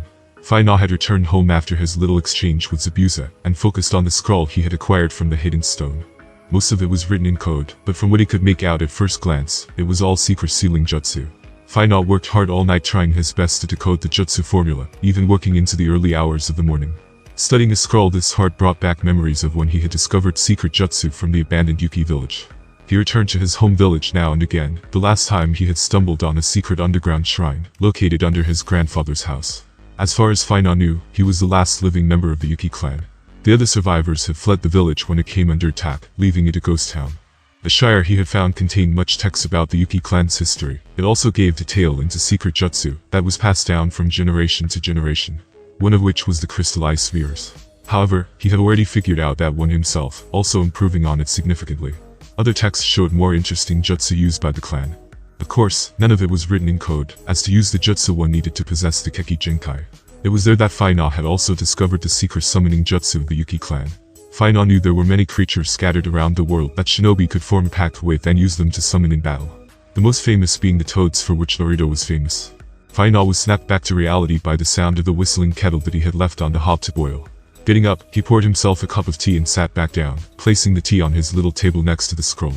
Fai-na decided to rest his head on the table, taking a break, letting the memories play over in his head.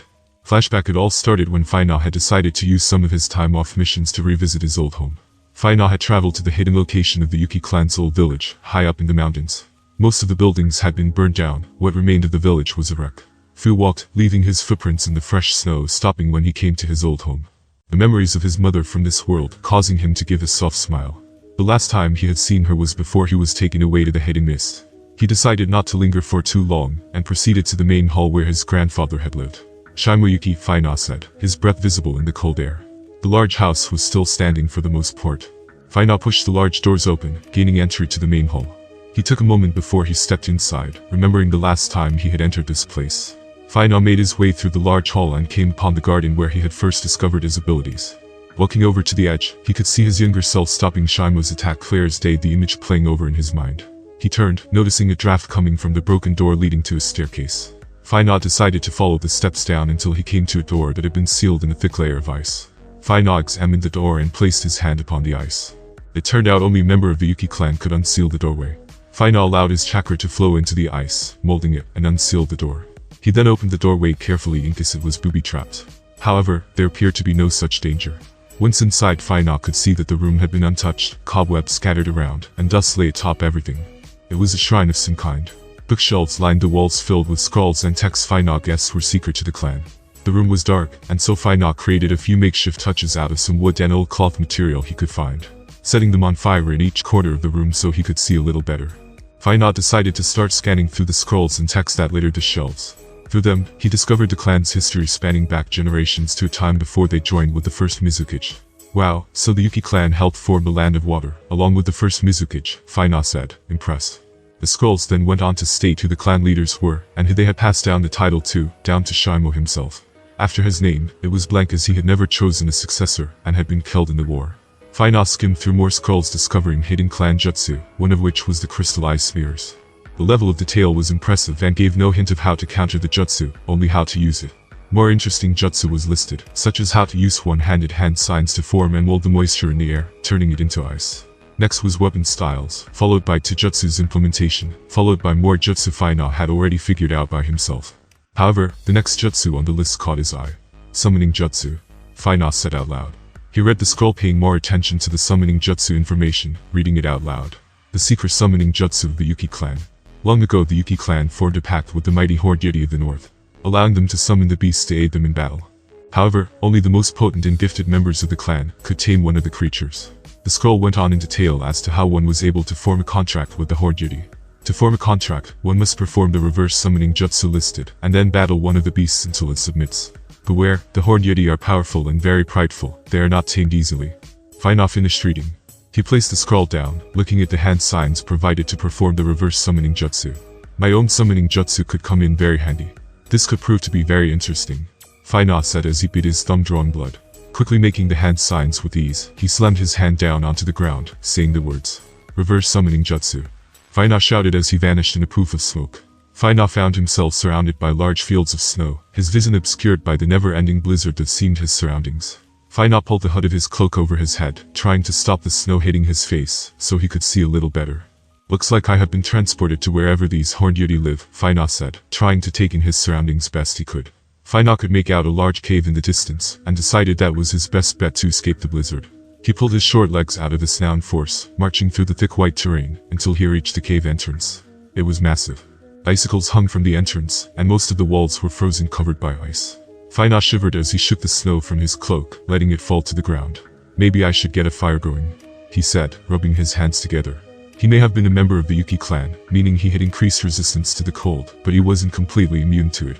The gigantic roar echoed from inside the cave, causing the small hairs along Faina's back to stand on edge. "What was that?" he said, turning to take a peek. Out of the darkness, a massive white beast appeared, hulking over Faina as his hot breath burned the cold air. Its body was covered by thick white fur lining its large muscle mass. It had 2 large horns on top of its head and razor-sharp fangs to match. The beast was easily 20 feet tall, towering over Faina. The yeti seemed to be examining Faina with its bright blue eyes, almost piercing into his very soul. Faina decided not to move, and that waiting to see what the yeti did first was the best plan. The beast roared, creating a shockwave with its breath alone. The floor started to freeze almost instantly, traveling towards Faina at an alarming rate. Faina quickly made a few hand signs and deflected the ice with his chakra. The ice split around where he stood, giving him no reason to panic. The yeti smiled and crouched down to take a better look at Faina. "It has been a long time since a member of the Yuki clan came here." The yeti spoke in a deep voice. Faina was surprised, to say the least. He decided to pull his hood down and respond accordingly. "My name is Faina Yuki." The yeti nodded its head. "I am Fayu. Fayu means winter," it responded. "Tell me, little Yuki, why have you come here?" it asked. Faina smiled and crossed his arms over his chest. "I have come to form a contract with the horned yeti." The yeti laughed hard before it spoke. "Are you not a little young to come here, child? The last of your clan who was able to force a contract with my kind was Shima Yuki. I watched him die." Faina was surprised to hear his grandfather's name but didn't show it. "Shima was my grandfather," Faina spoke. The yeti raised an eyebrow in surprise. "Is that so? I expected another of your clan to come after his death, but none ever came. Tell me, why do they send a child?" Faina didn't show any emotion as he spoke. "The Yuki clan are all dead. I am the only one left. I discovered the scroll that lead me here to this place, and I intend to form a contract with your kind." The yeti stood to its full height, towering over Faina. "Is that so?" the beast said, sharpening its claws on one side of the cave wall. "You think a child like you can tame me? None as young as you ever set foot here. Not since the first of your clan." The yeti did the same with its other hand, sharpening its claws on the cave wall, grinding them until they were razor sharp. "There is only one way that a horned yeti will forge a contract with a human. You must defeat me in battle." The beast said, inspecting its claws. Faina gulped as he couldn't help notice that the yeti's claws were almost the same size as his entire body. "I thought it might come to that. I wouldn't lose," he said, taking a ready stance. The yeti laughed as it too got ready to battle. "I wouldn't hold back, Yuki child. I hope you are prepared to die here, as the last of your clan." The beast had roared as it sprang into action. The yeti moved fast for its eyes, and took a swipe at Faina, each of its razor-sharp claws ready to slash him to ribbons. Faina too sprang to life as he was expecting a frontal assault by the monster. Leaping high into the air, Faina avoided the fist attack, landing on the yeti's arm. Fayu tried to use his other large hand to crush Faina, but he was too fast for the beast. Using his wind style to enhance his body flicker, Faina was able to dart up to Fayu's face, and plant a solid right cross into the yeti's eye. The beast groaned in pain as it failed about clutching at its left eye. "Why you?" Fayu yelled, enraged. Faina landed back onto the ground, quickly forming hand signs, not wasting any time. "You shouldn't underestimate your opponent based on his size," Faina shouted as he finished making his hand signs. "Water style. Giant vortex jutsu." Suddenly all of the moisture in the air started to turn into water, twisting violently in front of Faina's body, as the amount began to increase more and more. The massive amount of water started to surge and rise high into the air, forming a gigantic tidal wave. The wave crashed down into the yeti, twisting violently, trying to pull the massive beast under its weight. To Faina's surprise, Fayu was able to resist a powerful jutsu, giving a roar that turned the water into solid ice, freezing it in an instant. Fayu swung its mighty fists, crashing through the ice with ease, sending projectiles colliding around the cave, causing it to rumble and shake. Faina was forced to retreat and decided that getting out of the confined space of the cave would be safer. Quickly he dashed, avoiding the projectiles of ice and rock that were flying his way, jumping, ducking and spinning. Doing whatever it took to avoid being crushed. "Not so fast, brat." Fire shouted as it slapped its hand down onto the floor, causing a thick layer of ice to rise, blocking the exit to the cave. Final was moving fast and had little time to react. He had to move quickly, or the collapse of the cave would crush him. Jumping onto the side of the wall, channeling his chakra to his feet to run alongside it, he started forming hand signs. Fire jumped, slamming its fist into the wall trying to crush Final, but he was too slow. Final was using all of his speed to avoid the massive Yeti that was trying to destroy him. The mental focus required was incredible, as every time the Yeti hit the wall, it sent vibrations changing through it, changing the amount of chakra necessary to stick to the wall without falling. Along with that, Final was still doing his best to avoid falling debris and form hand signs at the same time. The crystal ice mirror formed not too far in the distance. Luckily he could see through the ice wall, and created a connecting mirror that would allow him to escape to the outside. Fire noticed the ice mirror form, and he recognized the technique.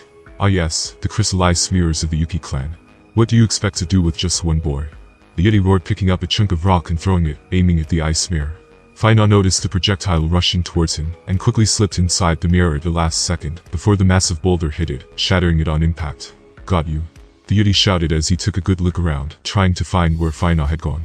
Final slipped out of the mirror outside of the cave entrance and rolled hard onto the snow. That was a close one, he said as he released the ice mirror jutsu, letting it turn to snow falling into the ground. He took a large breath and turned to look at the ice blocking the cave entrance. I wonder how long it will take him to notice I escaped, Final said with a small grin. I need to come up with a plan to beat him. He's powerful, to withstand my giant vortex jutsu like that. It looks like ice style wouldn't work either. I guess it leaves me with only one option. Fire looked around frantically searching for Final. Where did that brat go? He said, searching all over for him. His scent has even vanished. How did he? Fire said as he noticed a small human shape reflecting through the ice barrier he had formed to stop Final from escaping. He's outside. How did he? Fire said. He was pissed now and charged towards the ice doorway, crashing through it like glass. Final watched as the Yeti crashed through the ice, joining him outside in the snow. Looks like he found me, Final said, looking a little worried. You won't get away that easy. Fire yelled, crashing its fists into the snow. Fire opened its mouth wide and fired a massive breath-based attack at Final. Its breath froze everything it touched, and it was heading towards Final too fast for him to dodge. Final jumped back into the air, but he was unable to avoid the ice breath as it froze his body in an instant. Fire watched as Final dropped to the frozen snow stiff. It's over, little Yuki. You lose, it said, standing over Final's body. What's over? Final shouted, taking Fire by surprise from behind. What? A clone? The Yeti shouted, turning in surprise. Final landed on the Yeti's back and stabbed a bone blade into the base of his skull, getting a yell from the Yeti. Take this. Final yelled as he channeled his chakra into his bone blade. Suddenly Fire's body erupted with lightning-style chakra, causing the beast to wriggle, as if electricity coursed through its entire body. Fire screamed in agony as it was unable to move until Final let the flow of chakra cease, letting Fire drop down onto its hands and knees, its fur standing on end scorched from the lightning style.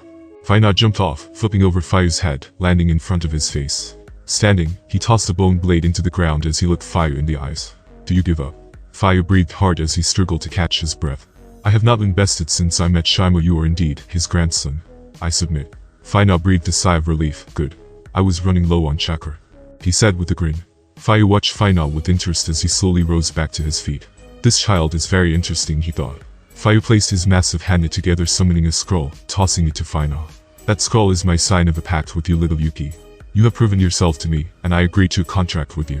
Sign the scroll, and I will answer your summons when you so command it. Final looked at the scroll and could see the names that came before, one of which was Shimo. Very well, Final said as he bit his thumb, drawing blood so he could sign his name. He looked up with a smile. I look forward to working with you, Fire. Fire also smiled. Me too, child. Final turned around, taking a look at his surroundings once more. By the way, how do I get out of here? Final said with a slight chuckle. And a flashback. Final woke up, ending the dream he was having of how he met Fire. He looked at the clock on the wall and noticed he had been sleeping for a few hours now. He looked at the cup of tea he had made and took a sip. Cold tea, he said, placing the cup back on the table. Oh yeah, I was reading this scroll and decided to rest my eyes for a while. Guess I fell asleep. Final stood up and stretched, raising his arms high into the air, yawning as he did. Well, I guess I should get back to it, he said, taking a seat as he picked up the scroll to start rereading it. Final gave a small chuckle as he placed the scroll down. I know what I have to do, he said as he crossed his legs, taking a meditation position. I guess I have put it off for long enough already. Final concentrated as he allowed his consciousness drift. He slowed his breathing, letting his heart rate drop low, until his mind was as clear as a blank piece of paper. After a little while, Final opened his eyes and stood to his feet. I think it's time we got to know one another, Six Tails. Final stood face to face with the Six Tails. The giant slug-like creature trapped inside of a ceiling prison, unable to move freely. I think it's time we got to know each other, Six Tails, Fina said. He had managed to enter his inner psyche, now coming face to face with the tailed beast. It was certainly different from how Naruto's looked in the anime. Fina's surroundings reminded him of his home village. Snow and trees surrounded them, dimly lit by the full moon's glow in the night sky above. Why do you speak to me? The Six Tails asked. Fina took a moment thinking about how he should respond. Tell me, Six Tails, what would you do if I set you free? Fina asked. There was a moment of silence before the tailed beast spoke. Fina waited patiently for his response. No human has ever asked such a question. It spoke softly. It matters not. Your kind would simply capture me again. You are all the same. Fina remained silent, looking around as he examined the seal that enveloped the beast. The Six Tails watched him with interest as Fina walked around. They could sense no fear coming from him, which was unusual among humans. It must be hard being trapped in one place to the next, Fina said as he sat on the floor in front of the beast. You see me as a weapon, nothing more. It spoke with a little malice in its voice. Fina could understand, in fact, he knew better than most. But he was determined to tame the Six Tails. Let's start nice and easy. Tell me your name. You do have one, don't you? Fina asked, trying to get the Six Tails to let its guard down. My name, you want to know my name? It asked, confused. No human has ever asked for my name, Fina gave a smile. I'm not like most people. The Six Tails looked at him strangely before it nodded. My name is Seiken. The Six Tails spoke. Good to meet you, Seiken. My name is Fina. Fina Yuki. With that, Fina decided to open his eyes, exiting from his inner psyche. He knew it would be best not to rush things if he wanted to master the Six Tails' powers. It would be a long process and not something that would happen overnight. The next few days passed by with Fina having some time off his duties, so he decided to spend his time training. He trained mostly by himself, focusing on every aspect. First was his morning routine consisting of strength exercises and stretches. Next was Taijutsu practice. Fina would spend hours perfecting his Taijutsu abilities, because his Shikatsu abilities were mainly useful when combined with Taijutsu. Fina would focus on his body's agility and speed, spinning and weaving in and around his imaginary opponents. Flipping and springing off his hands and feet, Fina aimed to master his body to forge it into a deadly weapon. It was a beautiful dance of death as bones darted out all over his body, letting him spin, attacking with another part of his body, as if a never-ending assault of combinations. Fina was panting hard, sweat dripping from his body as the midday sun scorched the ground. It was an unusually hot day today, and the increased heat meant Fina was sweating more than usual. He had even taken his training vest off, leaving his small yet muscular body exposed. Planting his hand into the ground, using it to spin his entire body around rapidly, he flipped, rolling onto the floor before using his other hand to turn his body more and more, bones shooting out one after the other, before he executed a perfect butterfly kick, landing in his fighting pose, exhaling hard. I think that's enough Taijutsu practice, he said, wiping the sweat off his face with the towel he had next to his things on the floor. It had been 3 weeks since the Six Tails had been sealed inside of him. Since then, he had noticed his energy levels had increased along with his recovery rate. Fina took a drink of water from his bottle and placed it back on the floor. It certainly wasn't a bad thing having more energy reserves. Next was ninjutsu practice. Fina was looking forward to testing out a few new jutsu he had been working on. Fina made the hand signs with ease. 2 large ice swords started to appear, the ice forming from the moisture in the air, one growing in each of his hands. Ice style, dancing blades, he said as he tossed each of the blades into the air. Each blade started to dance around Fina's body as if they were possessed, moving in perfect rhythm. Now, to test it out, Fina said as he grasped 2 handfuls of shuriken. Fina tossed them into the air as hard as he could, before he quickly made a few hand signs. Wind style, reverse current, he shouted. A large gust of wind stopped the stream of shuriken midair, forcing them to come flying back, aimed at Fina himself. Here we go. The shuriken rained down on Fina one after the other, but none of them could touch him. Each of the ice swords danced around him, deflecting the shuriken one after the other until there were no more. Fina stood with his arms crossed and smiled before releasing the jutsu. It certainly takes a lot of chakra control. My current limit is only 2 blades, he said, a faint memory of the first time he tried to use this jutsu popping into his head. He laughed, remembering getting stabbed with a couple of shuriken before he sat down. Fina focused his chakra, placing his hands together until the air around him grew cold. The grass below him started to freeze as he continued to focus, his breath visible in the cold air. Fina slowly made a couple of hand signs. 3 ice clones started to form and stood around Fina, one a little further away than the other. Fina made a few more hand signs, this time unique to the Yuki clan. His eyes quickly snapped open as he finished the jutsu. Ice style, flash freeze, he shouted, letting his chakra explode around him. Everything up to the second clone was instantly frozen, even the particles in the air. Fina let out a sigh and stood up slowly, allowing his clones to disappear and his jutsu to fade, letting the ice melt away as if it were never there. I need to be able to expand more chakra to cover a greater distance. Something I can work on, Fina said as he picked up his water, trying to take another sip before he realized it was frozen solid. Fina laughed as he turned the ice back into water so he could drink it. Just one more thing I want to test, Fina said, placing the water back down, making a few hand signs once again.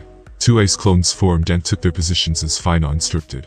Each clone started to grow bones out of their arms, interlocking until it looked like each was holding a thick white shield. Fina nodded with a smile. Alright, then. Fina crossed both of his arms, his hands and fingers spread in front of his face. Suddenly he fired 2 lots of bone bullets from each of his fingertips, aiming at the shields of each clone. Of course, the bone bullets hit the shields and bounced off, having no effects. He took the same pose and this time channeled his chakra, firing another set each of the clones. One of the clones was suddenly shredded apart, as the bone bullets ripped through the shield and the clone's body. The other bone bullets hit the shield, seeming to do nothing for a moment. Swiftly the shield started to become enveloped in ice, and it froze, the ice quickly spreading, freezing the entire clone's body in an instant. Fina had enhanced one set of bone bullets with his lightning style, giving them increased piercing and destructive power. The other set had been enhanced with ice-style chakra, anything they touched would freeze almost instantly. Looks like I'm starting to get the hang of that, Fina said. It had taken a lot of practice to mix his lightning style with his Shikatsumaku abilities.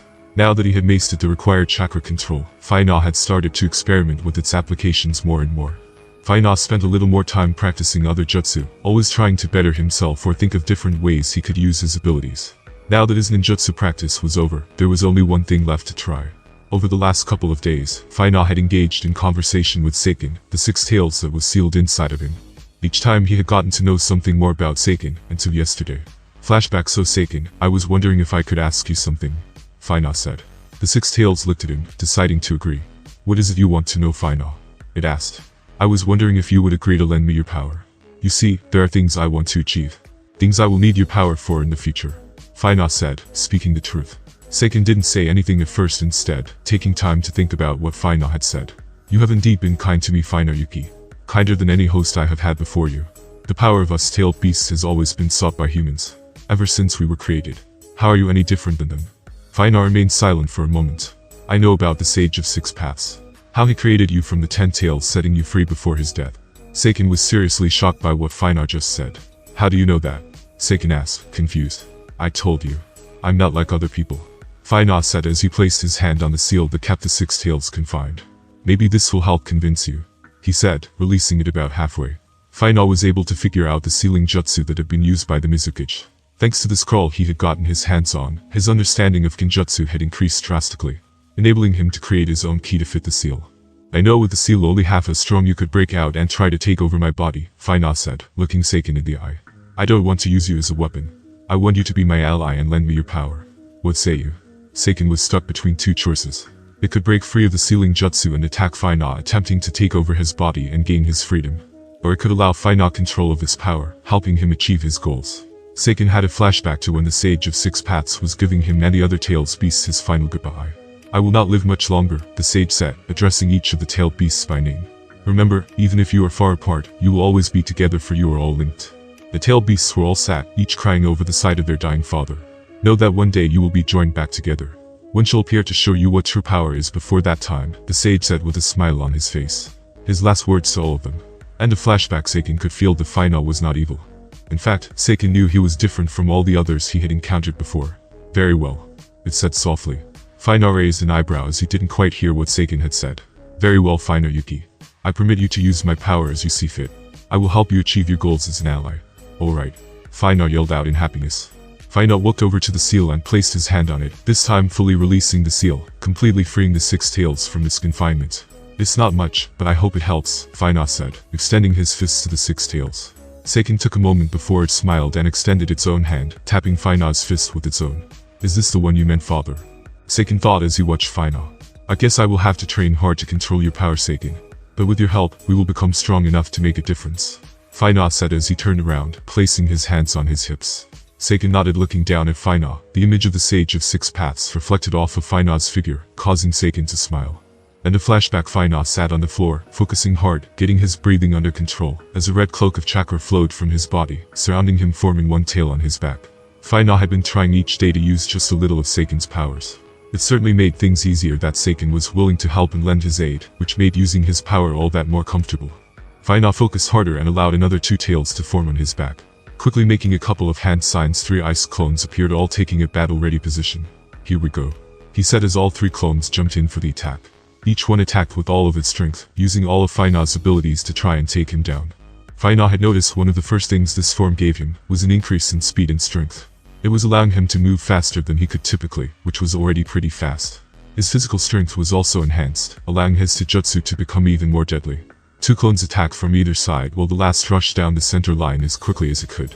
Each was using wind style to enhance their movements, and they weren't pulling any punches. The clones on the left and right attacked using bones as weapons, each one going high and then low, striking at all angles. The clone in the center stopped dead and started to form rapid hand signs, creating ice mirrors all around Finau, trapping him. The real Finau was dodging and parrying every attack they threw at him. Thanks to his enhanced abilities, including his reaction speed, he was able to fight both of them without any real problems. Jumping, he avoided a sweep at his left leg, while midair another attack came for his head from the right. It was a lightning-enhanced bone blade that could do some damage if it hit. Finau willed the chakra cloak that surrounded him to act, one of the tails planting itself into the ground, allowing Finau to move at the last second in midair. The bone blade licked Finau's cheek, drawing a small amount of blood. Finau kicked the clone's heart in the chest, sending it flying, spinning and dropping down to his back. Finau slammed a kick into the other clone's head in rapid succession. The clone was able to block the kick, but the force of it sent him flying through the air. Finau noticed the ice mirrors form around him and smiled. He could already feel the cut healing thanks to the chakra cloak, and he decided to wait and see what his clones had planned for him. The harder it was, the better he could learn to control Seiken's powers. So far, Finau could use the cloak up to 3 tails before his control started to lack. Seiken had told him it would take time to adjust to the sudden burst of chakra levels, and had warned him to take it slow. Although Seiken wouldn't take over his body if he went too far, he would have to stop the flow of chakra if Finau pushed too hard, so not to harm his body. Or worse, kill him. The ice mirrors had fully formed, creating a dome all around him. All 3 clones slipped into the ice mirrors, their reflections appearing in all of them. Here it comes, Finau said, taking a ready stance. Suddenly a volley of bone bullets enhanced with lightning-style chakra hit the ground where Finau was stood. He had managed to avoid the attack, but soon found himself pressed at every angle. The clones darted in and around the mirrors, each firing volleys of bone bullets as they passed almost too fast to see. Finau had been pushed back on the defense. He had a bone blade in each hand, and one in each tail of his chakra cloak, which allowed him to deflect the bone bullets for the time being, as long as he kept them enhanced with lightning style. I need to counterattack, Finau said to himself as he was starting to struggle with the oncoming barrage of bone bullets. Would you like me to decrease the amount of chakra I am providing your ice clones? Seiken said from inside Finau's head. It was thanks to the 6 tails that Finau was able to train like this. With its constant supply of chakra, the clones could fight at full power for a long time without it draining Finau's own chakra, allowing him to train more intensely by himself than ever before.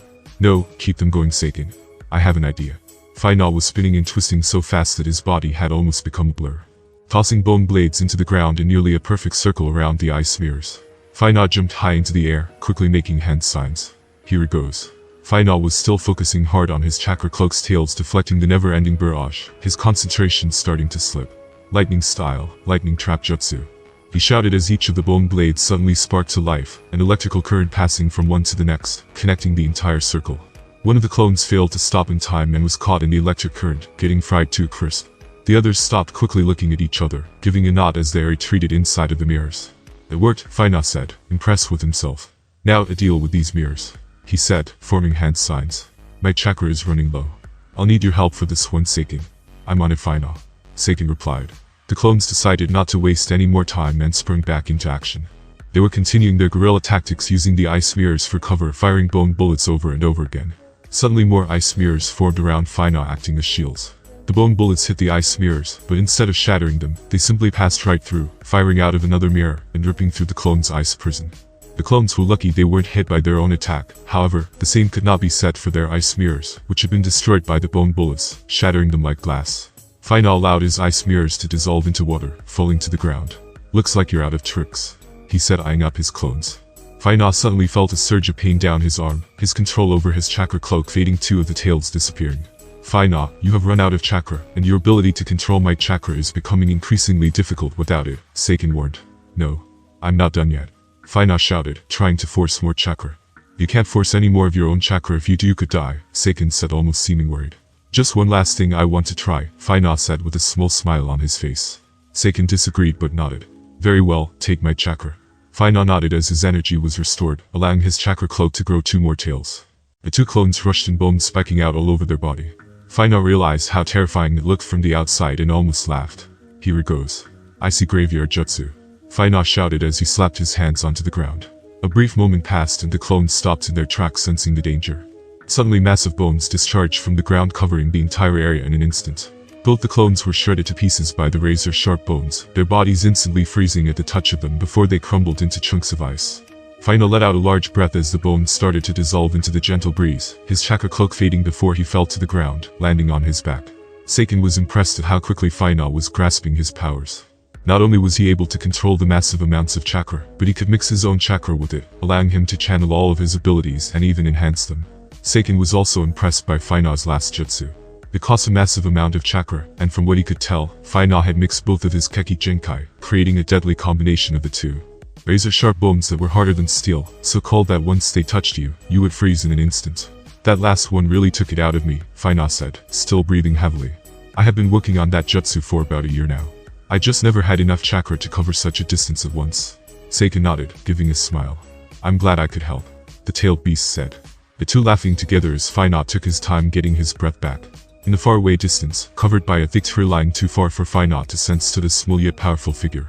It was the fourth Mizuka Jiguriki Itachi. He had watched Fina's training and control over his tailed beast's powers with keen interest. Impressive, very impressive, not long now. And that concludes this episode. If you enjoyed it, I'd seriously love it if you guys could leave a like on the video, as it genuinely helps out so much, and it keeps me going, plus it takes only 1 second. That said, have a wonderful day. Hunt ahead. Salute.